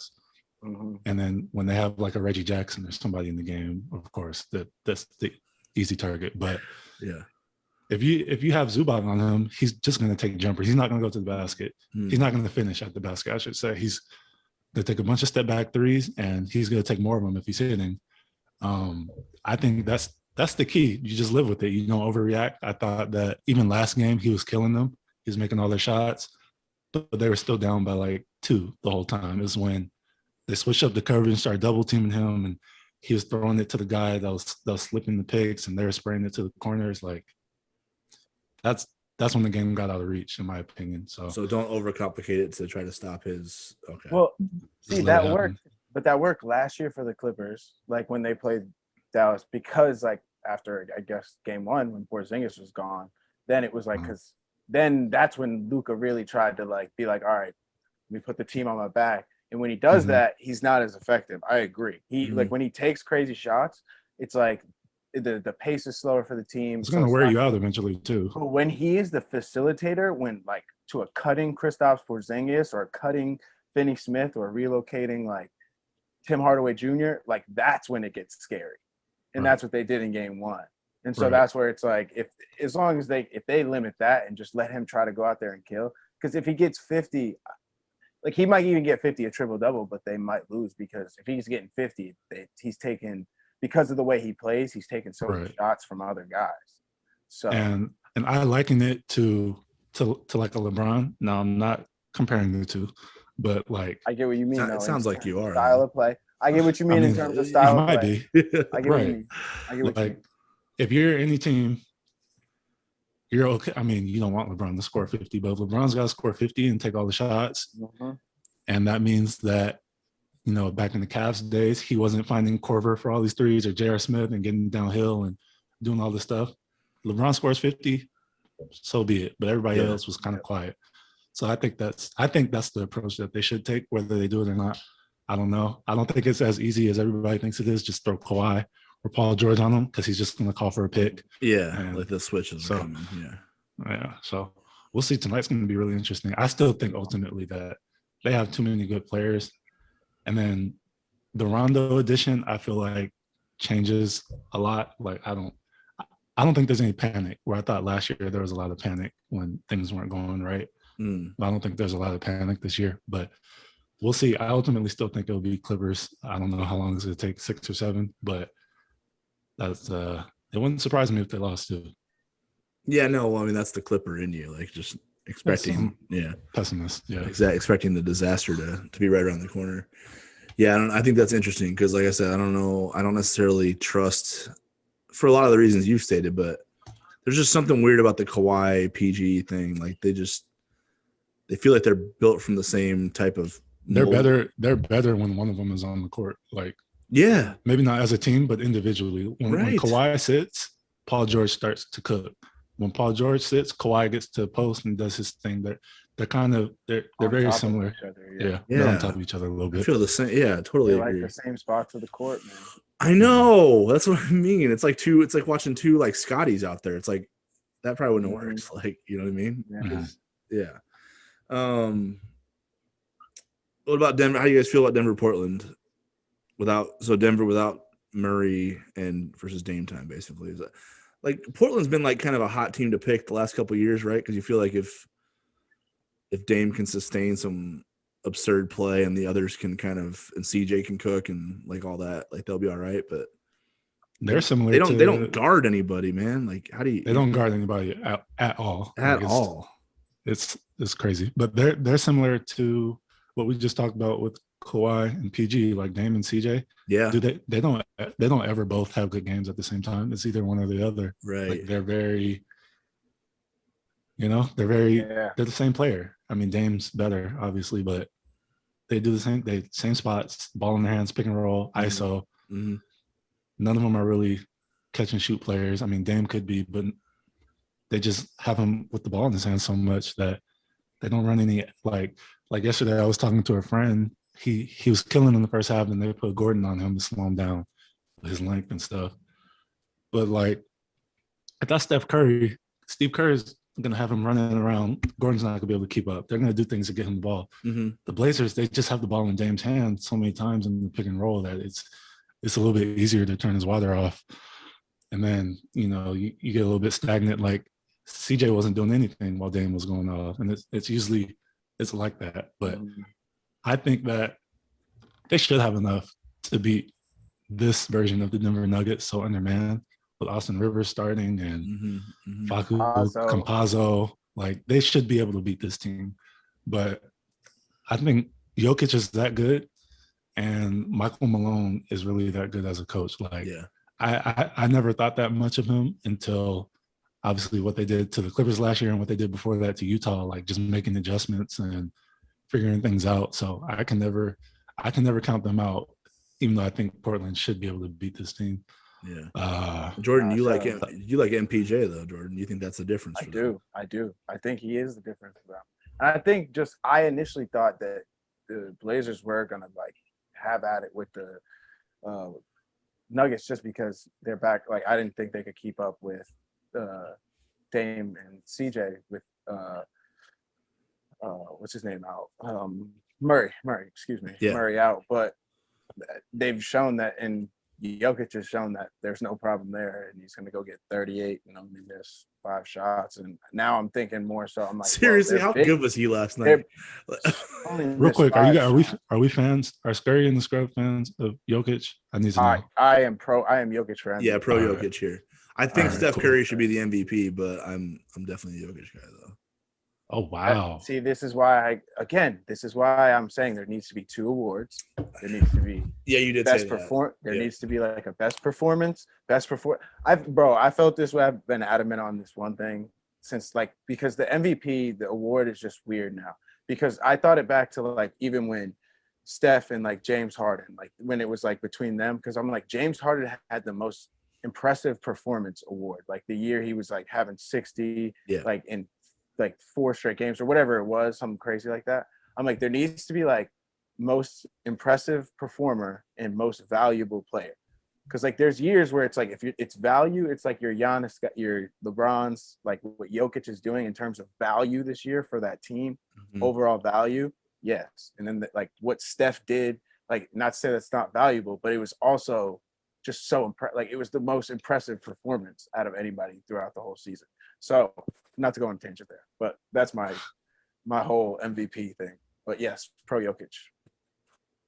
Do you like the Steph MVP argument or no, Cole? How do you feel about that? I don't. I'm not with that. No, why? Dude, that roster was. He's also a Clippers guy. Too. I mean, that's a steaming pile of like New York garbage. That roster without Steph, they don't win nothing without that man. Nothing. Oh, I agree. Like so how much? Like 5 and how much do we weigh? Something like that. But what did they win with him though? Like, well, they did. I mean, without this wonky play-in, which was awesome, they're in the playoffs. They're in the playoffs. Yeah, that's true. But, you know, I think he had an MVP caliber performance throughout the year. But like just knowing the award, I don't know how you give it to someone that didn't make the playoffs. That's where I'm coming from with that argument. But like him as an individual, absolutely put the team on his back. He did things that he probably maybe wasn't even capable of doing during his MVP years, the pre-Durant years. Like it was that impressive. But I don't know, like he's just out of sight now. You know what I mean? It's just hard to. It would like kill the whole like, because the whole thing is like you watch dudes go into the playoffs and then they get swept, and then they hand them the MVP like 2 weeks later, and you're like, okay, really? Like the way the NBA awards it, like they kill the vibe for it. I think. Yeah. It's like if you like what Giannis got just blown off the court by Miami last year, like irrelevant, right? And they like, they hand him an MVP and it's like, okay, but right, LeBron's the best player in this bubble right but now. Then it also changes the conversation to like for years going forward. Like if you give Steph an MVP this year, now it's like, okay, what about all the years that I don't know, the Thunder, I mean, he did get MVP, but like the Thunder sucked and Westbrook averaged 30 and 10, or last year, the Blazers were hurt all year. It was just Dame, and he averaged same stats as Steph. Like, you know what I mean? It kind of just does that going forward. Well, Dame was the bubble. Or even like Dame was bubble like MVP. Zach LaVine would have stuck. No, stop. Okay, true. All right. If Zach LaVine would have snuck into the playing game this year. You're talking craziness now. Like, that's crazy. Do not put Zach LaVine with that. No. This is a hard cutoff. It's funny. I'm just saying. That got crazy real quick. No.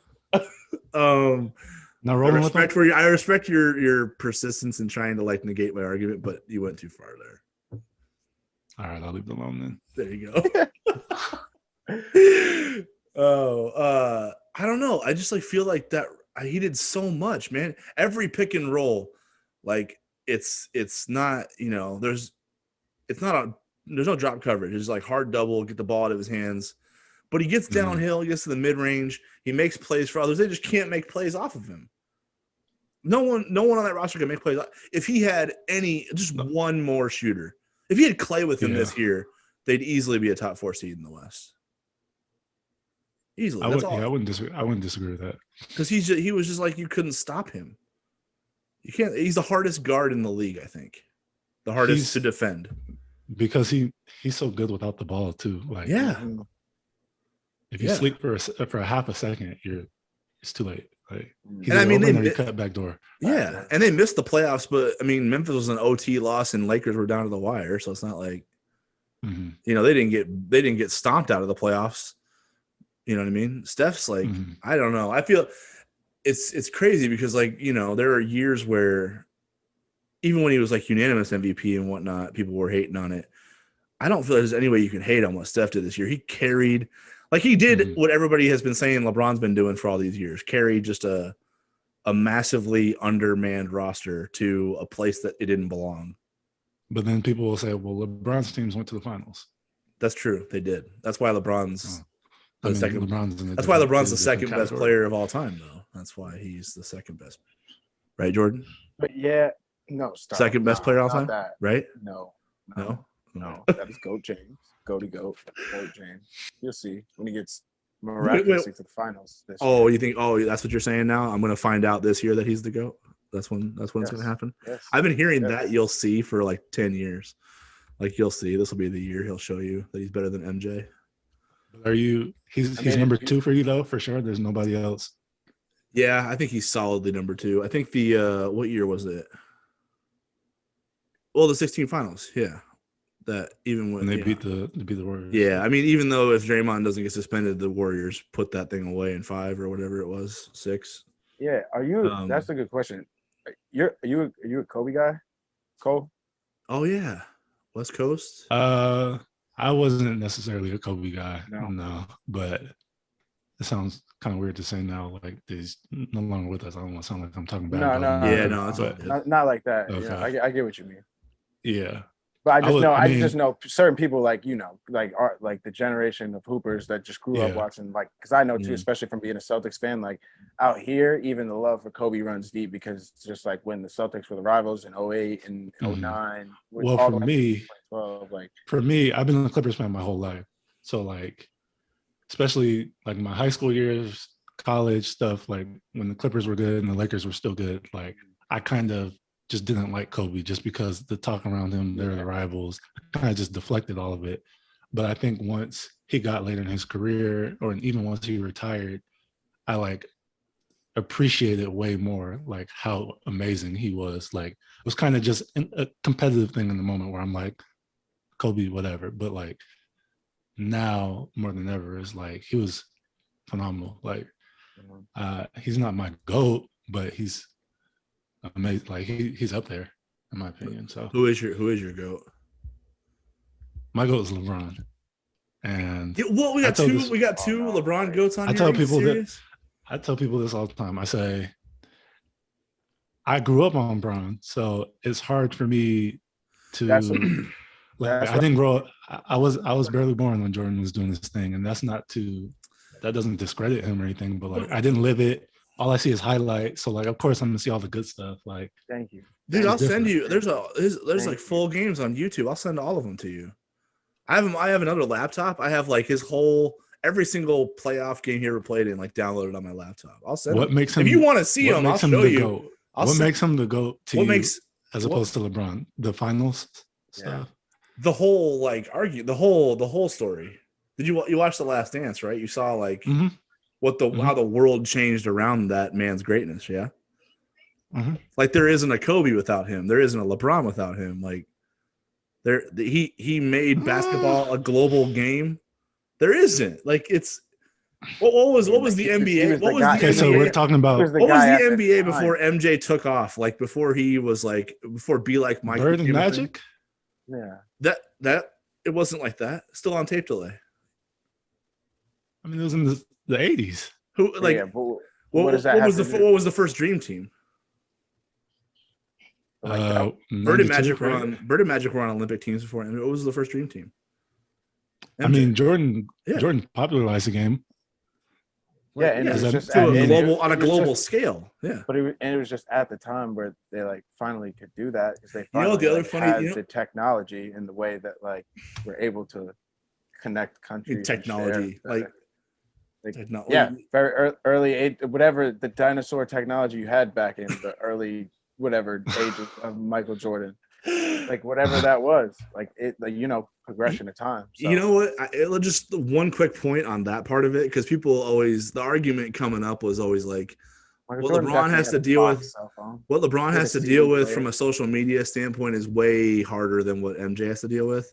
And that's why I was glad that people threw in his father's death in The Last Dance, because I remember that vividly as a kid. People thought that man got his father killed.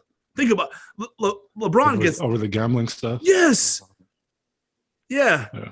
So think about that. LeBron has to deal with trash talk on Twitter, and yeah, it sucks. And like Skip Bayless and them, they like put like toxic culture in sports debate. Basically, I get that, but I'm old enough to remember that when Michael Jordan's father died, people blamed Michael Jordan for that. So think about that. You have to be an all-time great while carrying the criticism of your vices causing the death of your father, for crying out loud. There is no pressure like that. There's nothing like that. So I know people think social media is like the trump card with like LeBron having more pressure than MJ. Like, trust me, Michael was he was the pioneer for like the globalization of the game. He had more pressure on him than any athlete ever before. So when we talk about the GOAT discussion, are we bringing in non-basketball I do. things too? Like I do. Okay.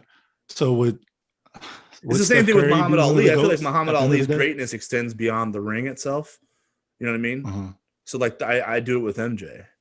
Because otherwise I feel like he's just because otherwise I feel like you can have multiple player on court. Right. I think the player on the court is pretty untouchable in its own right, but I think you have to go beyond that to find the true, like to have the actual conversation.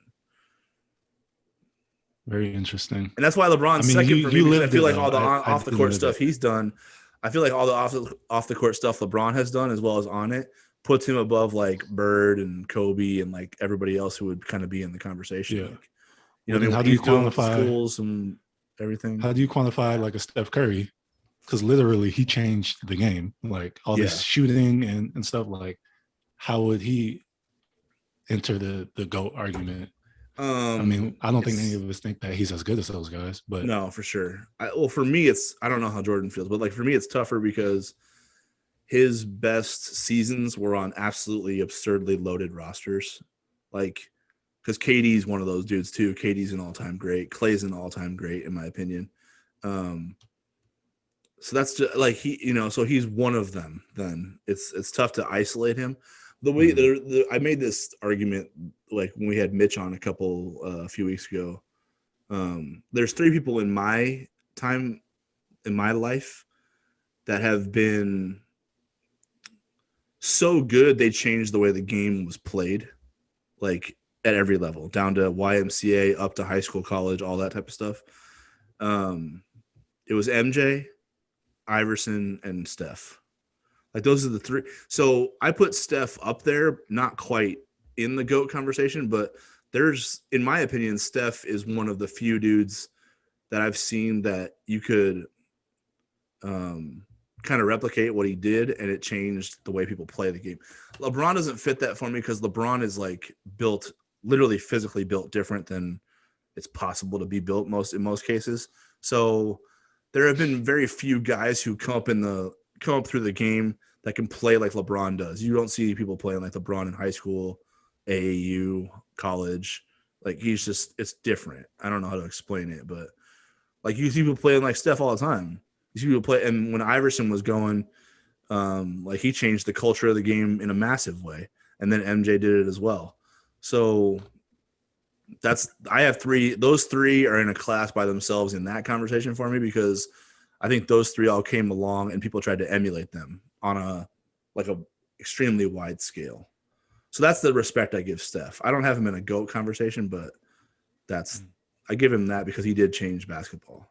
He was one of those guys for me. Is that fair? That's fair. That's part of my argument too. When I have a lot of debates with some of my close friends about him and Steph. Him and Dame. They're like, Dame is just as good as Steph, and I don't know. I don't think he is. But when we talk like career impact, like I don't think that anybody could change the game the way that Dame did that. I mean, that Steph did that. Like there are no You know what I mean? So No, I'm with you on that. it's just an interesting debate. It is. I agree with that point. Just because it's the way that Steph does it too. It just like it looks so effortless, but like I mean, the real like he's put so much time and work into all the He's in parts like of his crazy game. shape. In crazy Crazy. shape. His pace Like, is unreal. His pace is unbelievable. His change of speed, his change of like levels, like all of it is just like unbelievable. So, I mean, yeah, I give him the credit for that as well, and that's what I think.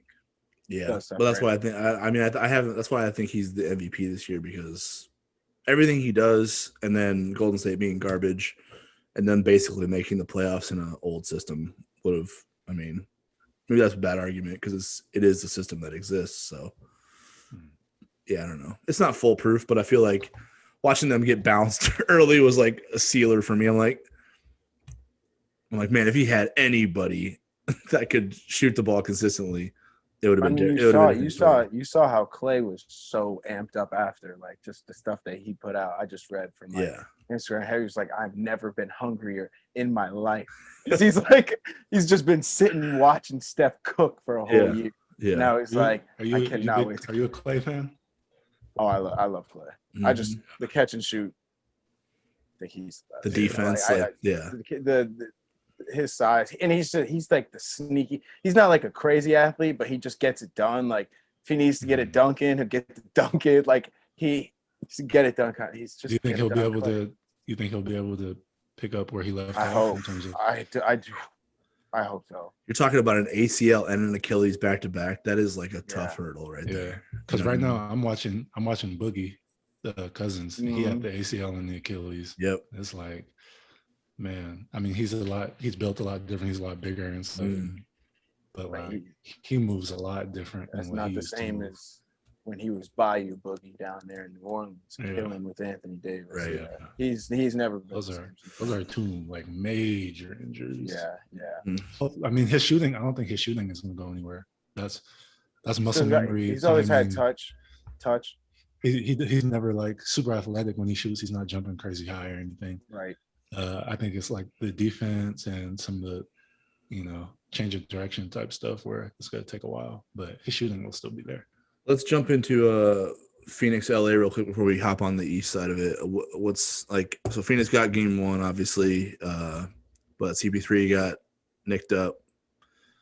Can Phoenix get can they get through the champs? Like, are LeBron and AD like too banged up, too like war torn from the bubble, basically, to,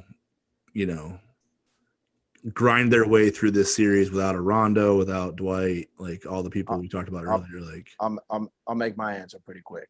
LeBron James wins 60% of series. He loses game one, and Anthony. He's never lost in the first round. And Anthony Davis had the worst plus minus of his whole career. Like last game, it was terrible. So I don't think he'll be that bad, and I think that I don't bet against LeBron. I don't do it. That's fair. All right, Cole, defend your GOAT, man. Let's go. I might be prisoner of the moment here, but it's just so many things have gone against them throughout the season, like with injuries, with whatever health and safety protocols, with the way their roster has been constructed. Like, I don't think they're that like amazing. And I know that can go either way when you definitely with LeBron. I'm whatever on AD. I think he's good, but he's not like a Jokic or anything to me, but that's a different discussion. So it's really all just gonna depend on what our GOAT is able to do.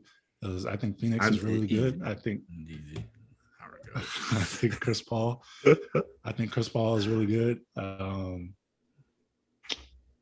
I still think that the Lakers figure it out eventually. Maybe it takes 7 for them to do it. I think they figure it out. You just not trust Phoenix, or too young? It's a more I don't trust Phoenix, and I know that LeBron can turn it on more than any other player in the NBA right now. So that's what I mean. I think the Lakers will figure it out. They'll get it done in 7. See, the thing about the Lakers is I didn't feel like they were built for it in the bubble. But AD played out of his mind in the bubble, in the playoffs. I just looked at. You know what I mean? He hasn't really, other than that little sample, he hasn't played like that his whole career or since. Yeah. No. He shot. I looked at the numbers yesterday on long twos, which he took the most of in his career in the bubble. He shot a whole 46% when he shoots a career like 38. Yeah. It was crazy. It was crazy. Like he leveled up crazy. He's playing out of his mind. Yeah. Yeah. And I mean, look at that Denver series. And I he hit that game winner on Plumlee. Like that, he doesn't do that. Right. You know what I mean? The funny thing too, I wrote about was I thought what was going to stunt Anthony Davis's playoffs performance the most this year was not having Rondo. If you look back at the tapes, like Rondo got him so many. Rondo and LeBron were on a different level of playmaking, like in the bubble, where they like Anthony Davis got the ball wherever he wanted, like, and especially playing with when he had Dwight in the like those guys out there, like Dwight and them don't step in the same shooter spots that he does, and so it made it so much easier for him. But in now him not having that. I think he'll be better though. I don't think he's gonna. Plus, think about the shots that Rondo got for like KCP and those guys. Like, you know what I mean? And he also shot the 3-ball really well himself too. Well? Yeah, best in his career in the playoffs. Yeah, that's what I mean. The Lakers got weird when they won that finals last year. Like, I don't know if that's something happened. If they can do that again, I'm with Cole. I don't really trust. It's definitely a different. Like, I know we're talking about shooting. Like, it's a different feel. Like, they're basically at practice last year in a lot of those games. Like, there's no fans in there. There's not a lot of pressure. You don't got to deal with the crowd. Like, it's different if you go into Phoenix and Phoenix hasn't been in the playoffs since 2010 or something like that, and those full capacity and people are yelling. Like those shots that you have open in the corner after you miss one or two, they start to feel a little different than you miss one or two in the bubble. And there's no reaction. You know what I mean? Like, right. It's definitely different being in a regular arena environment. And I think that changes a lot.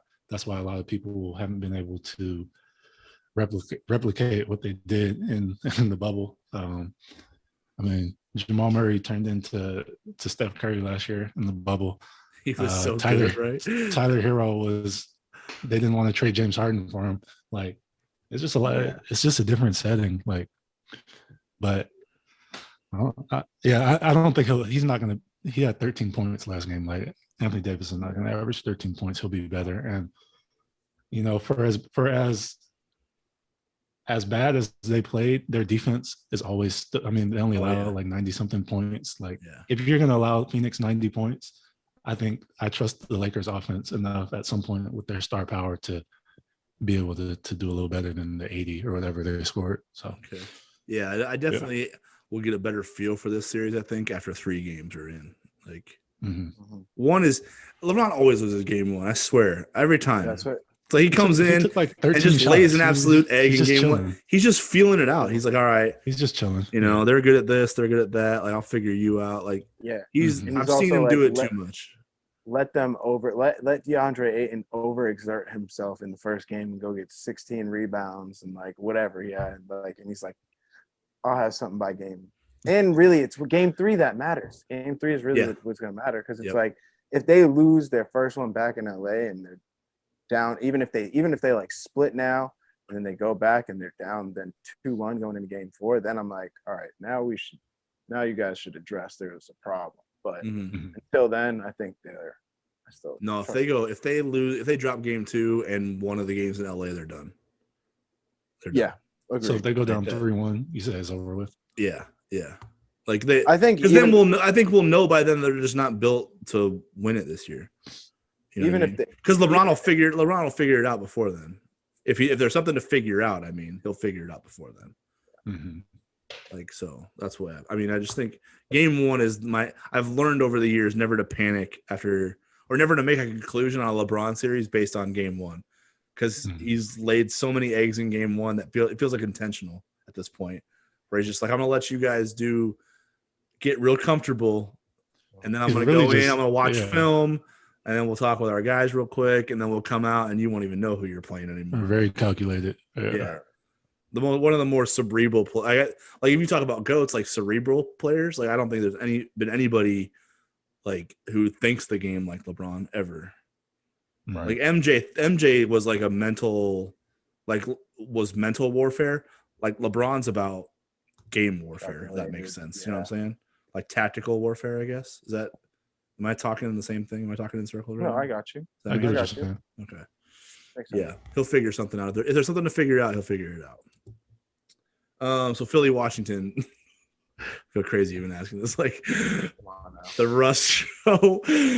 Are we like? How do you guys feel about Russ on here? Is this like a pro Russ? Is it a pro I'm Russ? I'm pro Russ. Pro for Russ. sure. Okay, Jordan. I'm pro Russ, but I don't think the way he plays is ever going to result in the championship. In the championship, yeah, that's kind of where I'm at. Like too. I think the I way don't he hate plays, Russ, but I also know there's I don't. limitations to that.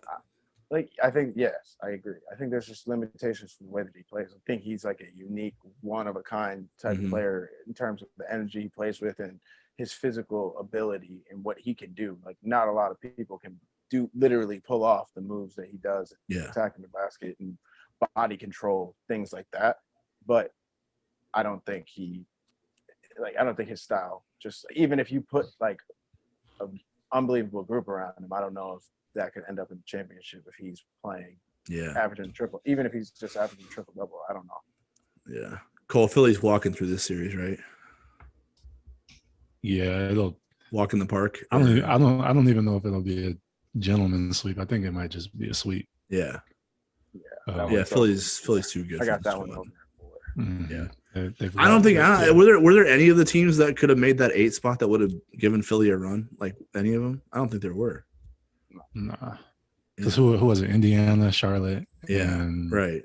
Yeah. Boston was the other one, but yeah. Your Bulls tried to creep into that playing game for a little bit, but it was in their best interest now. See, this is I'll say this about the Bulls.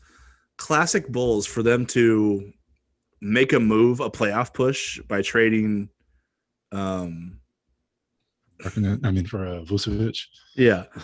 To make a move for a low seed in the playoffs in the East, just to get worked by a better team, and then for Zach LaVine to be out, and then for them to crater, and then for him to come back, and for them to try and show that they could build some late season momentum and push for that play-in tournament, and then in the process of it, screw up their draft pick. It's classic Bulls, man. Ever since MJ left, I swear they've been shooting themselves. They've been finding new feet to shoot. Like, it's insane. It's insane. They came back and Zach LaVine came back and they beat a whole bunch. They tried to push for it and they didn't make it. And then they also screwed up their draft pick in the process. So now they're going to get they're not going to get a pick out of it. Like what, 14, 15, something like that? Yeah. It's it's going to be nothing. They're going to be the same squad next year.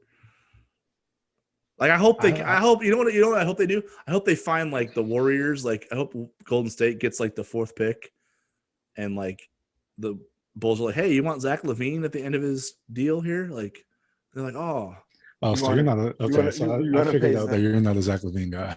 Listen, I think Zach LaVine has gotten better, but he's also gone. Like they're not going to sign him to a long-term deal. I don't think. Like he's going to go somewhere else. You want Kemba?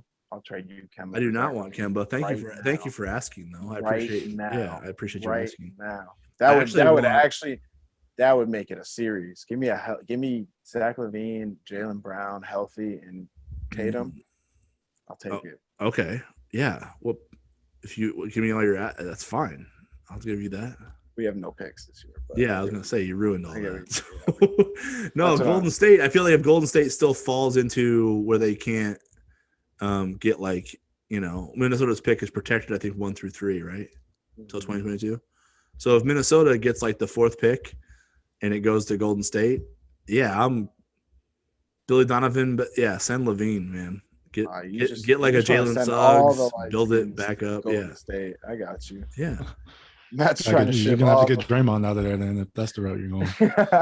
Well, hey, listen, I'll take if I'm getting Jalen Suggs in the draft, and I'm getting something for Zach LaVine, I'll take Draymond if that's fine. If that's what you need, that's fine.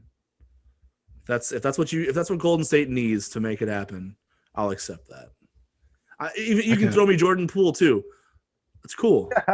It's cool. I'm cool with it. Give me Jordan Poole as long as I'm getting Suggs, I can figure out the rest of the roster after that.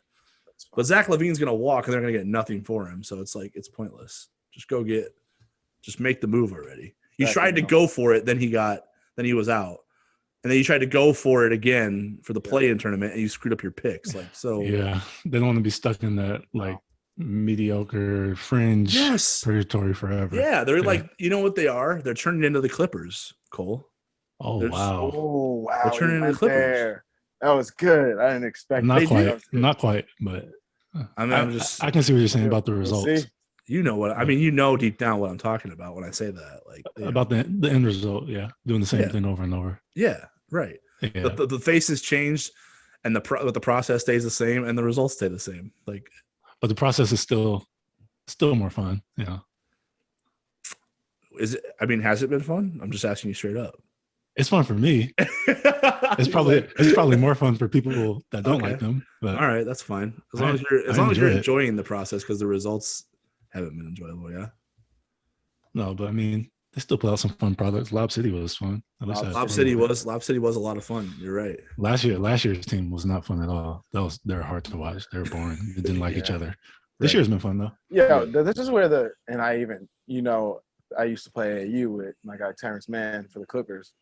This is what kills me though, and why me and how I was as a player and even on the bench, right? It would kill me to play with Kawhi. And I know you're like more reserved, right? But it would kill me to play with Kawhi because after that dunk, I would have done what Terrence did. I would have ran out to the middle court and wanted to like chest bump him. Bro, Kawhi wanted nothing to do with any of that. He was He just wanted his water. He was like he looked at the dude and yelled at him. I was on the floor. He did. I was like, wow, I've never seen that before. But he wanted no type of embrace from the team. He didn't want to celebrate with the squad. Nothing. He just wanted his water, bro. You get a drink so I can do it again.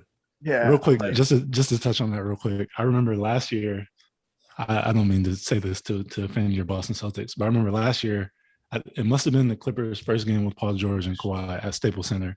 And Kawhi blocked Kemba's shot at the buzzer to win the game. Mm-hmm. And then he just like turned around and shook his hand and just walked off the court. There was no like emotion, no celebration, no nothing. He was like blocked, turned around, walked to the locker room. Like, Kawhi has actually had a surprising amount of like, could have probably dunks of the year where he just does not celebrate after. I remember when he destroyed Daniel Tice last year. That same game. Last year. What probably was that same game, right? And I was like, I've never seen a man do such vicious things and have no emotion about it. Yeah. Like that's it's just who he is, man. Just for future references, Cole, if you're always invited back on this podcast, and if you ever want to bash the Celtics or the Red Sox or anything, you're totally free. You're free to do so. You're free to do so anytime you want. What about the Bulls and the Bears? Bulls and the Yankees. Are you a Bears fan too? I am now. Yeah, it's a podcast. This is the pro Bears podcast. It's like Cole's been listening to the podcast, but not listening to it. Like he knows what we're. Great. You're picking up on it. Why is it pro Bears now? Because Justin Fields. Oh, okay. Because I'm a Bengals fan. You got my guy Andy over there. Okay, so we were like pro Justin Fields Bengals, after the bowl games.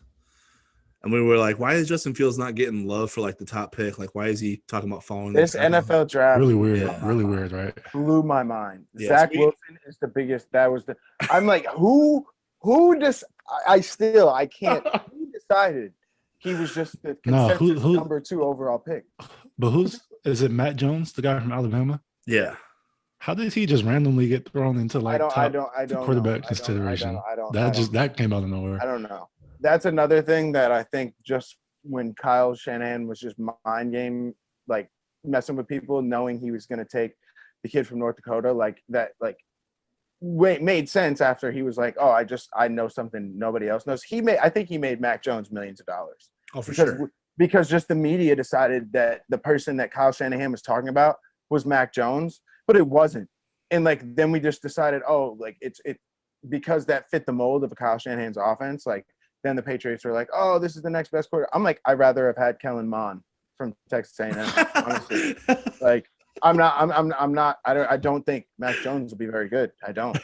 Like, Oh. I mean, and I hope he is, honestly, in a couple of years. Like, I mean, when have get it. Alabama quarterbacks been good? That's what I was honestly? saying. Thank you.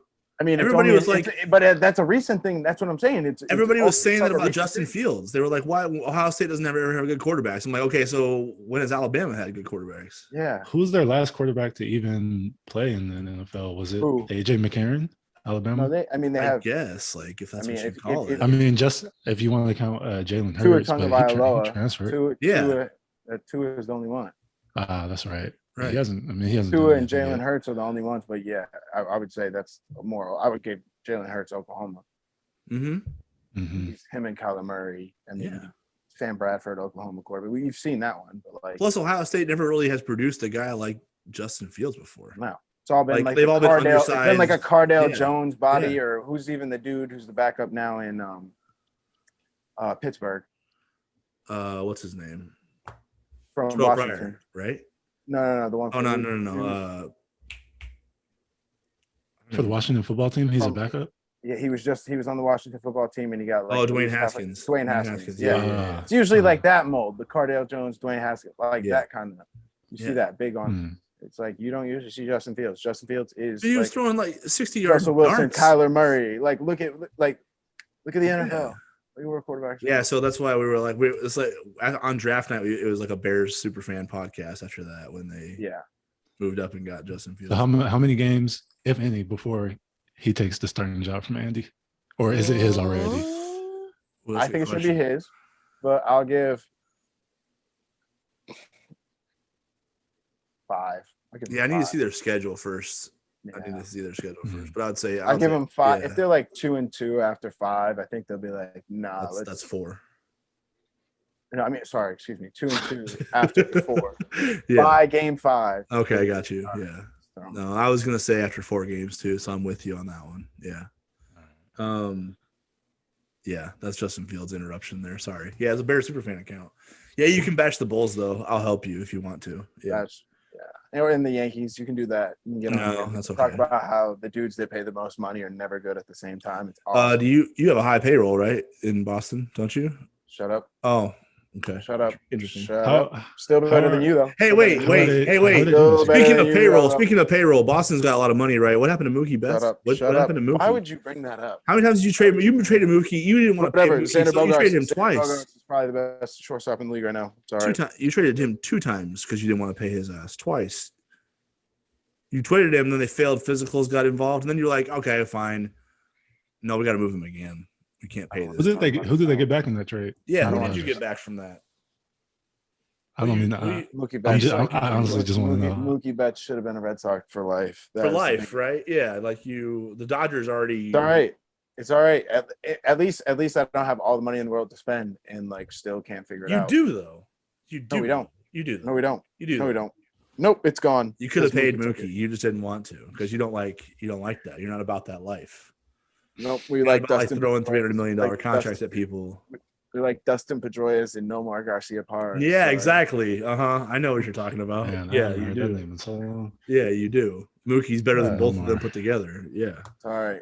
All right. So Knicks and sorry, Knicks Yeah. and Hawks. We're almost done. Knicks I'm and glad. Hawks. I'm glad we left like that. This last one, just only because it's like the teams that are definitely not going to get it to the final. Like probably won't make the finals. But I will say this is my favorite matchup to watch.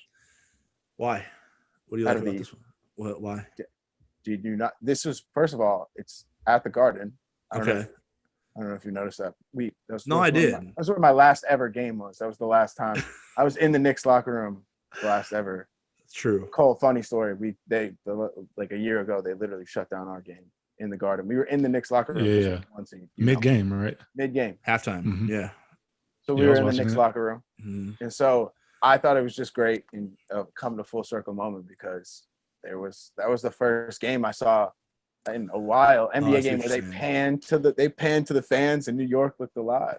And I think the way Trae Young is trying to be this little villain, this little shushing the crowd to the New Yorkers and all the crowds in New York, I and love it. even what the mayor had to say today of New York. Did you No, it was see? whack. No, Yeah, what'd he it's say? trash. it's all corny, but that's why I think this matchup is so fun. Because neither of these teams are realistically going to win the NBA Finals. Basically, I don't have the exact wording, but basically, he was like, Trae Young, stop trying to hunt fouls, just play basketball. Yeah. Okay, Yes. that's not even good But trash talk. But he's trying to play up a typical New York thing to say, like, you're soft, guy. Come on, you're soft. Stop trying to get fouled. Come on. Classic New Yorker.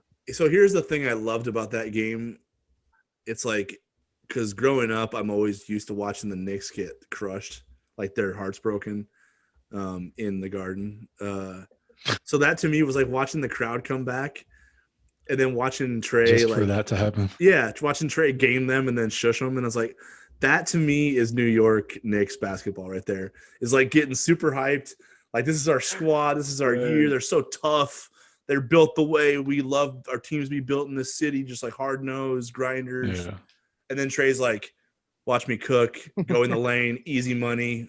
Shh. It's like, yes, that's Knicks basketball right there. Having just some dude cook your guy at the buzzer and then tell you all to shut up, like that's Knicks basketball. So I loved it because they brought the crowd back, and then Trae Young was awful quiet in here. Remember that? It's quiet in here. I loved it. I loved every second. That was an iconic moment for a young, early on in his career. A young villain. Yeah.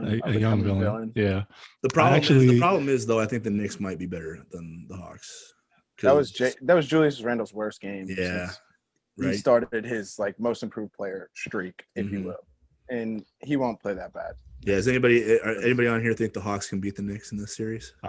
Before the series started, I picked Hawks in 6. Oh, you did? All right. I did. I mean, that wasn't public or anything. That was just in a friend group. Yeah. But yeah. I really don't know why. I just did it. Maybe I think part of it is because I don't really like a lot of hype. So like when people get hyped on the Knicks, I'm like, I just don't like it. That is very telling of the both of us. I'm the hype guy who obviously I hate hype. Like I hate it. Like whenever I'm a hater a little bit. Like whenever somebody really just talks something up, you are. I'm just like, man, not that good. So I see that look in his eye, like that side, like, yeah. It gets annoying to me. So I'm just like, Hawks in 6, and I really don't know why, but yeah. I'm a big. I have a special place in my heart for my guy Lou Williams. So I just want to see him succeed. So. No, I think that's funny. That's very telling because I'm the one who throws on the Knicks game just because the Knicks are in the playoffs. I'm screaming at the TV every time. Like after the RJ Barrett dunk, I'm like walking around my house like the Knicks are back. Knicks. My brother's like the opposite. My brother's in the other room like shut up. I'm like, oh, my brother. So we're the opposite. Yeah, to me, I'm always like all the stuff that the timeline is crazy because I'm like, damn, there's a lot of Knicks fans. All of a sudden, it's just like right. It's like, were you people the last 10 years when they were trash? Like, what's going on? It's like now they all come. They did the same thing when Melo was there. They're like, oh man, this is a squad. This is the Knicks, man. Got Amari, like Raymond Felton, and then LeBron came in. Did they beat? Okay. I think they might have beaten the Pacers one year. I don't remember. I remember they had. Yeah, they did, and they had a year where they tried to ramp up and have because they had Chauncey Billups like in one of his last years, and like they beat Miami a couple times that year, and then tried to make a playoff run. Nope, didn't make it that far. Never happens. No, never clicked. Even the one year when the first year MJ was retired and they played Houston or whatever, still didn't do it. Sorry. Yeah, no, I just like that. First, from a game standpoint, it's probably encouraging that they were that close when Julius was off. You know what I mean? Because you feel like he's not going to be. But I've also seen dudes like they get to the playoffs after having a really good year, and it's just different. They just struggle. You know, it's like it's a different level of, you know, sometimes you just don't find it. Yeah. So it's not like a guarantee. Like Julius Randle doesn't have a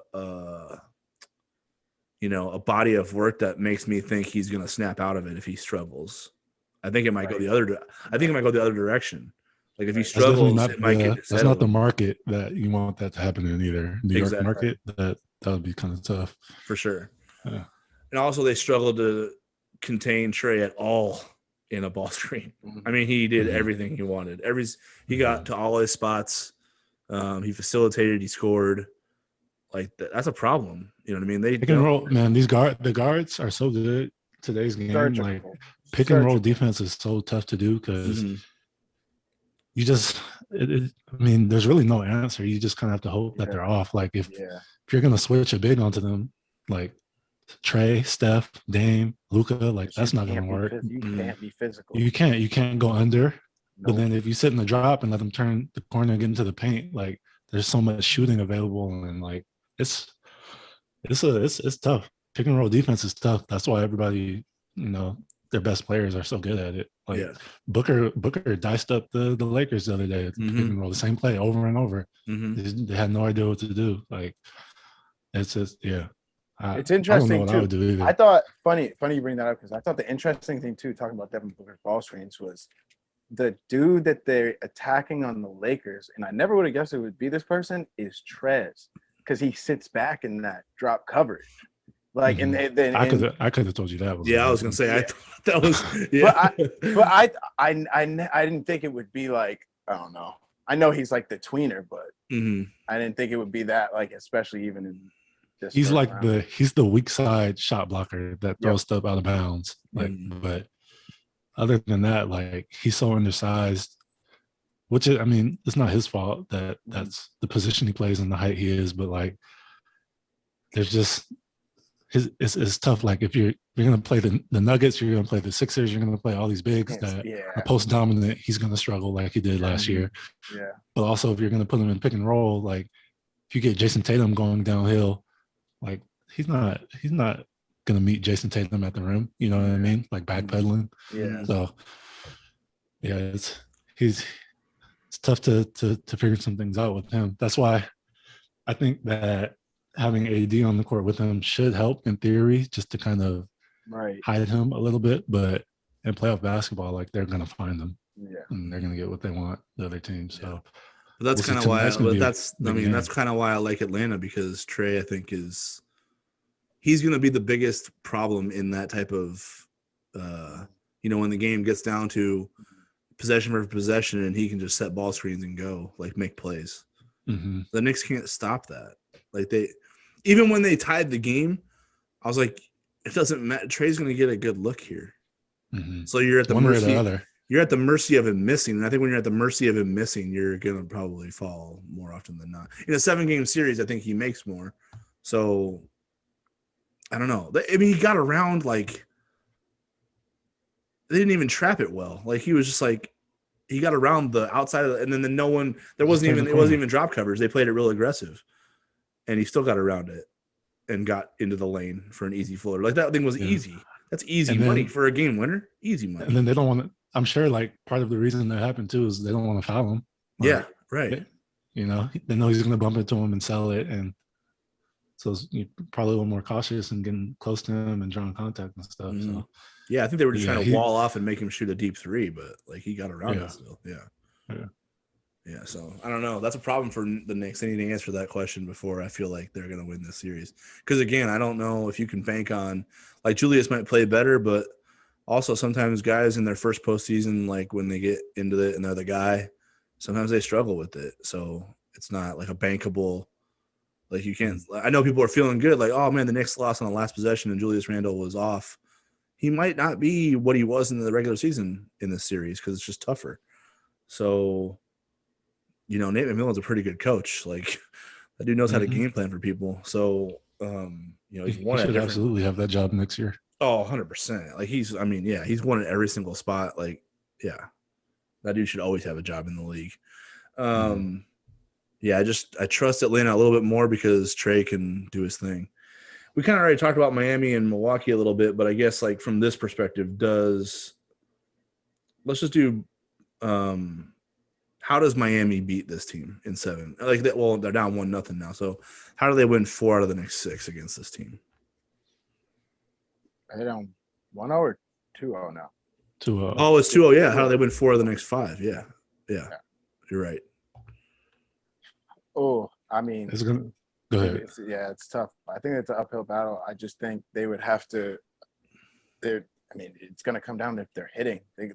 Jimmy Butler's just going to have to hit those shots that once it's late in shot clock and they force him to kind of make that shot, he's going to have to start hitting those. And they're going to have to find some answer defensively for either stopping them in the early going and in transition, and even just, I guess, in the half court too. But yeah, I don't know. It's like what Cole said earlier. If Tyler Hero isn't going to play the way he played in last year, like, do they have a chance? Like, you don't. I I don't think so. For them to win, it's going to be like the score is going to have to be like 90 to 92. Like they're not going to generate enough offense to get into the hundreds and beat a team like that. Like, it's just going to come down to their defense. Like, if kind of like the first game, Giannis wasn't killing. I mean, Milwaukee only made 6 threes in the first game. They made like 20 something yesterday. So in the first quarter, it felt like first quarter they made 10 or something. Like that. So that's what's going to come down to is their defense, how much they can limit Milwaukee. Because offensively, I don't think they have too much they can really do. Like, if Milwaukee gets rolling, I don't think they can keep up. Yeah, for sure. And how does sorry, Jordan?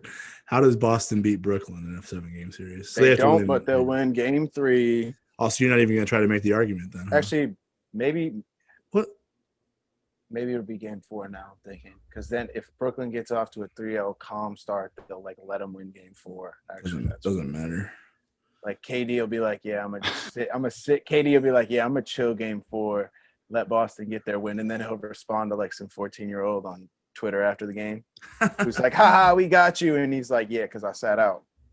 See, I texted Jordan before the series started, and I go, are you like, this is your chance right now, make the argument for Boston pulling off the upset? And he didn't respond until like I was like the game was over. He's like, I wasn't gonna do it, but I didn't want you to hold me to this. Because I do this thing when people text me, because they did it a lot about, I get this especially during football season with the Patriots. It's like people will say something and I'll just wait till the game happens, because be like, oh, it worked. It worked in the Tom Brady era, especially when people were like, oh, Tom Brady's like washed now, they're about to lose in the playoffs, like era's over. And I just wait till the end of the game and be like, haha. And I was thinking I would like Celtics maybe game 1 come out miraculously, have some crazy showing, and I could be like, now it's a series, like, haha. I can't. I think a lot of the games are gonna go similar to the first one, in that I think the Celtics are gonna come out and throw a few punches, and it's going to appear like that they probably can win the game, but I think eventually Tatum's just gonna get tired. He's gonna have to do too much. Who knows if Marcus Smart is gonna do enough defensively or offensively? But then, like, after that, we don't know. Mm-hmm. Yeah. Evan Fournier. Thank God we got Evan Fournier to solve all our problems. So we did it. That KD Tatum will be fun to watch, at least for as long as it lasts, because that was a good battle in the first game. So, like, just watch it for the individual battle then, right? Right. Okay. Well, that's our rundown of the both playoffs. We'll have Cole back on later as teams start getting bounced, and yes, sir. We start to get a better feel for who's actually like the top contenders in this, because I feel like it's wide open. It's crazy, like this whole playoffs. It is. I'd be surprised, I guess, if but that's what sucks. It's wide open. Besides the Celtics, like why is this? Yeah. Well, I mean, in theory, it's not wide open for Brooklyn because they have 3. That big 3 is better than anybody's. But the style they play, because they haven't had games together, like if they had schemes in place with that squad, we wouldn't be talking about this. They'd be the prohibitive favorite. And also, if the Celtics were healthy, like if Jaylen Brown were healthy, and like getting this version of the Nets that haven't played together yet, I'm not saying they could win the series, but they could definitely make it like a 6-game series or so. Like, it would be a good series. Right. Yeah. So, but the Celtics are just so limited right now. Right. All right, so we put our NBA hats on. We gotta like plug this work. So, Jordan, you want to start? Like, where can people find your NBA work at? Because we haven't really talked about that a whole lot. It's easy enough. Just find the articles at sneakerreporter.com. Usually they're featured. I put them out on Twitter on my story. But yeah, it's just www.sneakerreporter.com. we have a whole team there, so we're putting out articles every day for the playoffs and all that. So Is it is it like a Patreon or a pay to subscribe to like get the content or anything, or I just no, click on it? it's totally free. You can click Got on you. it to see. Yeah, all the articles are free right now. And We're then actually got doing you. a cool. If you look at my boss Travis's page, he's doing a cool giveaway right now. We're doing an NBA playoff. It's called Kicks for Grades, is his nonprofit, and it's just kids who finished this year, middle schoolers, all kids who finished school, sending in their parents sending in report cards or them sending in themselves, and you offer that it's in a raffle for some sneaker giveaways, and we have some cool deals with some Paul Georges, some Giannis's, some of the new Kyries. Travis got a bunch, both girls and boys in middle school. So, yeah, you can see all that content. It's there on sneakerreporter.com. nice, sneakerreporter.com. Check that out. Cole, where can everybody find your work at? Yeah, you can find my work if you're interested in the Clippers. There's 213hoops.com. And then for the Las Vegas Aces, I'm at franchisesportsmedia.com. And if you forget that, you could just hop on my go to my Twitter page at Cole Hoops, and I have it right there in my bio. Cool. Just click on the link. Awesome. So yeah, and even if you don't know a whole lot about the Aces and Clippers, follow it because Cole's doing a really good job of helping you learn about them. So Cole, we appreciate you hopping on, reminiscing. course, Sorry, man. it took a little longer because we had to reminisce and figure out what you've been up to. So Yeah. congratulations, you and Summer, on the wedding and everything. Congrats. And you know, when the pandemic ends, maybe a cool ass like honeymoon where you a dream destination maybe, and then Just go to Cabo, bro. yeah. Just go to Cabo. That's looking like an answer right now. So, Yeah. Thanks for telling that yeah. amazing engagement. Yeah, story. thank you That for your- was- Oh, might as well. I feel like everybody needs to know that story. Yeah, Um, definitely. But yeah, no, thanks for having me on. Like I said, this is the first time I've been on a podcast with a former teammate or with a former media member that covered me. So like, I feel like this is really cool. It's definitely something that I want to do again. So whenever, whatever, week, 2 weeks from now, when we learn some more about the playoffs, hit me. I'll be here. So Sure. Sweet. appreciate you guys, man. Thank you. All right. Thanks everybody for tuning in. This has been Scurry and the Scrub, our NBA playoffs edition. So we'll have this up for you on iTunes and SoundCloud and YouTube pretty soon. Thanks everybody for tuning in. Until next time, peace. Yep.